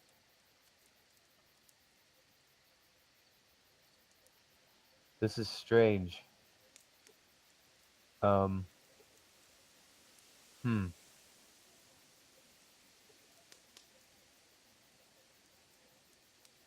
Should we check the rest of the tents to make sure there's nothing else lingering about? Is there any way we could call it here? I think this is a pretty safe place to call it. Okay. Are we gonna go back to town?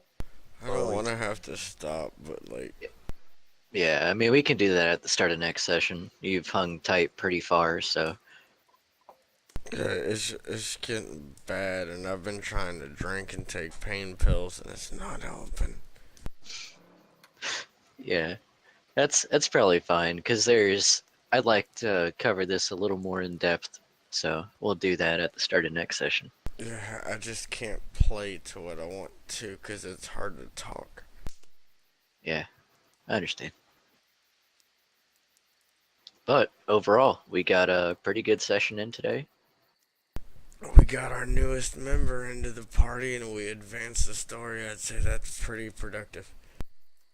I'd say so. And The plot we found thickens. out, and we found out more about, yeah, the wizards. Wizard and Yep. I. So at that point, I think I'll go ahead and close my stream here. Once again, thanks everyone for watching.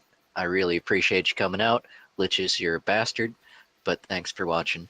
Indeed so. We'll see you all next week. I hope to see everybody next time for part 15 of Pathfinder Rise of the Runelords and more fantasy fun time adventure. So, we'll see you all then. Until then, have a great fucking week. See you next time.